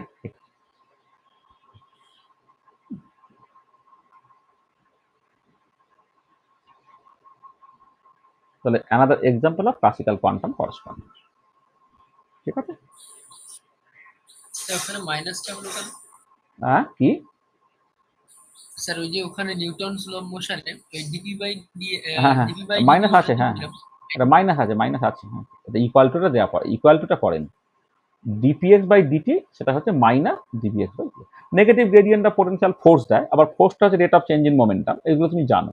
তাহলে দেখো যেটা এরেনফেস ইকুয়েশন অফ মোশনটা, সেটা হচ্ছে যে ক্লাসিক্যালি যে নিউটনস ইকুয়েশন অফ মোশন ছিল ঠিক তার মতো দুটো ইকুয়েশন অফ মোশন যেটা কোয়ান্টাম মেকানিক্সে তোমার আসছে বা থাকছে। ঠিক আছে, তো দেখো তাহলে আজকে যে ক্লাসটা হলো, আজ যে ক্লাসটা বেশ রিচ ক্লাস, একটু তাড়াতাড়ি করা হয়েছে। একটা হচ্ছে এই যে ইম্পর্টেন্ট থিওরেমটা ছিল, সেই ইম্পর্টেন্ট থিওরেমটা স্টেটমেন্টটা তুমি জানবে। থিওরেমটা সরাসরি হয়তো প্রুফ পড়ে না, নন ডিজেনারেট কেসে প্রুফ পড়ে, তার বদলে দুটো কোশ্চেন হিসেবে এটা পড়তে পারে। একটা হচ্ছে কি তোমার যেটা ওই সাইটা এরও আইগেন ফাংশন, সাইটা কিন্তু বি এরও আইগেন ফাংশন হয়, তাহলে এবি কমিউট করবে সেটাকে দেখা। আর এটা সাইটা এর আইগেন ফাংশন এবি কমিউট করে, তাহলে নন ডিজেনারেট কেসে সাইটা বি এরও আইগেন ফাংশন হবে, সেটা একটা দেখার দরকার আছে। এটা তারপর আমরা জেনারেলাইজ হাইসেনবার্গ আনসার্টেনিটি প্রিন্সিপাল বললাম, সেখানে দুটো অপারেটর কমিউট করা না করা তার সঙ্গে আনসার্টেনিটি যে রিলেশনটা সেটা নিয়ে একটু কথাবার্তা বলা হয়েছে। এটা সোয়ার ইনইকুয়ালিটিকে স্টেটমেন্ট হিসেবে লিখেছি, এটা তোমাদের সিলেবাসে নেই। আচ্ছা তারপরে পস্টুলেট 5টাকে বলে, সেখান থেকে স্টেশনারি স্টেটের কনসেপ্টটাকে বলা হয়েছে, এবং পস্টুলেট 5টাকে কাজে লাগিয়ে তোমার এরেনফেস ইকুয়েশন অফ মোশনটাকে বের করা হয়েছে। তো এই হচ্ছে মোটামুটি ভাবে তোমাদের ওই অ্যাপ্লিকেশন যেটা পার্টিকুলার বক্স প্রবলেম আছে সেইটাকে বাদ দিয়ে বাকি যে পার্টটা, সেই পার্টটার মধ্যে মোটামুটি এই এতখানি জিনিসই আছে আর। ঠিক আছে, তাহলে আজকে এই পর্যন্তই রইল। হ্যাঁ, তোমরা জাস্ট ওই particle in a box problem যেটা, সেই অ্যাপ্লিকেশনটা আমরা করব, এটা বেশ লম্বা, দুটো ক্লাস নিলে আমাদের হয়ে যাবে, একটা বা দুটো ক্লাস নিলেই হয়ে যাবে, কারণ ওখানে যা যা জিনিসগুলো করার আমরা অলরেডি করা আছে, ডিজেনারেসি হ্যানা তানা কিছু জিনিস একটু আলোচনা করার দরকার আছে, সেটা আমরা করে নেব। হ্যাঁ, তাহলে আমাদের দেখো তাহলে যেটা হচ্ছে যে মানে তুমি এই আপ টু আমরা দুটো পার্টে অ্যাকচুয়ালি কোয়ান্টাম মেকানিক্সটাকে পড়লাম। ফার্স্ট পার্টের মধ্যে আপ টু হাইসেনবার্গ আনসার্টেনটি প্রিন্সিপাল পর্যন্ত প্রথমে 8টা ক্লাস আমরা দিয়েছিলাম, যেখানে তোমার হিস্টোরিক্যাল ডেভেলপমেন্টটা হয়ে গেল। তারপরে পস্টুলেট 1 থেকে শুরু করে পস্টুলেট 1, 2, 3, 4, 5 এবং তার সঙ্গে রিলেটেড যে সমস্ত জিনিসপত্রগুলো থাকে সেগুলো আমরা মোটামুটি 8-9টা ক্লাস দিলাম। তারপরে আমাদের নেক্সট যে কাজটা বাকি আছে সেটা হচ্ছে তোমার পার্টিকেল ইন বক্স প্রবলেমের ক্ষেত্রে এই কোয়ান্টাম মেকানিক্সটাকে তুমি অ্যাপ্লাই করে তার সলিউশন করা এবং সেখান থেকে ওয়েভ ফাংশন, এনার্জি ইত্যাদি নিয়ে যা ডিসকাশন থেকে এটা করার দরকার আছে সেটা আমরা খুব কুইকলি করে নেব। ঠিক আছে, তাহলে আজকে এই পর্যন্তই রইল। তাহলে নেক্সট ক্লাসে আমরা চলে আসবো অ্যাপ্লিকেশনে।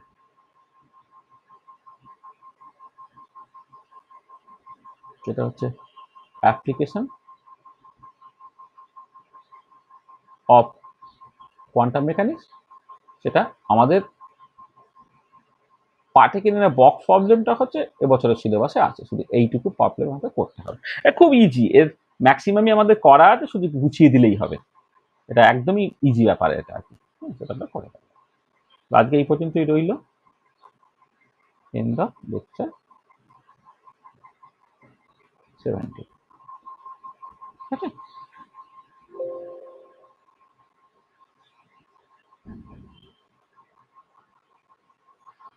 ঠিক আছে, একটু ভালো করে দেখবে, ভিডিওটা শুনবে, দেখবে সব বুঝতে পারবে। এমনি একদম সহজ, কঠিন কিছু নেই।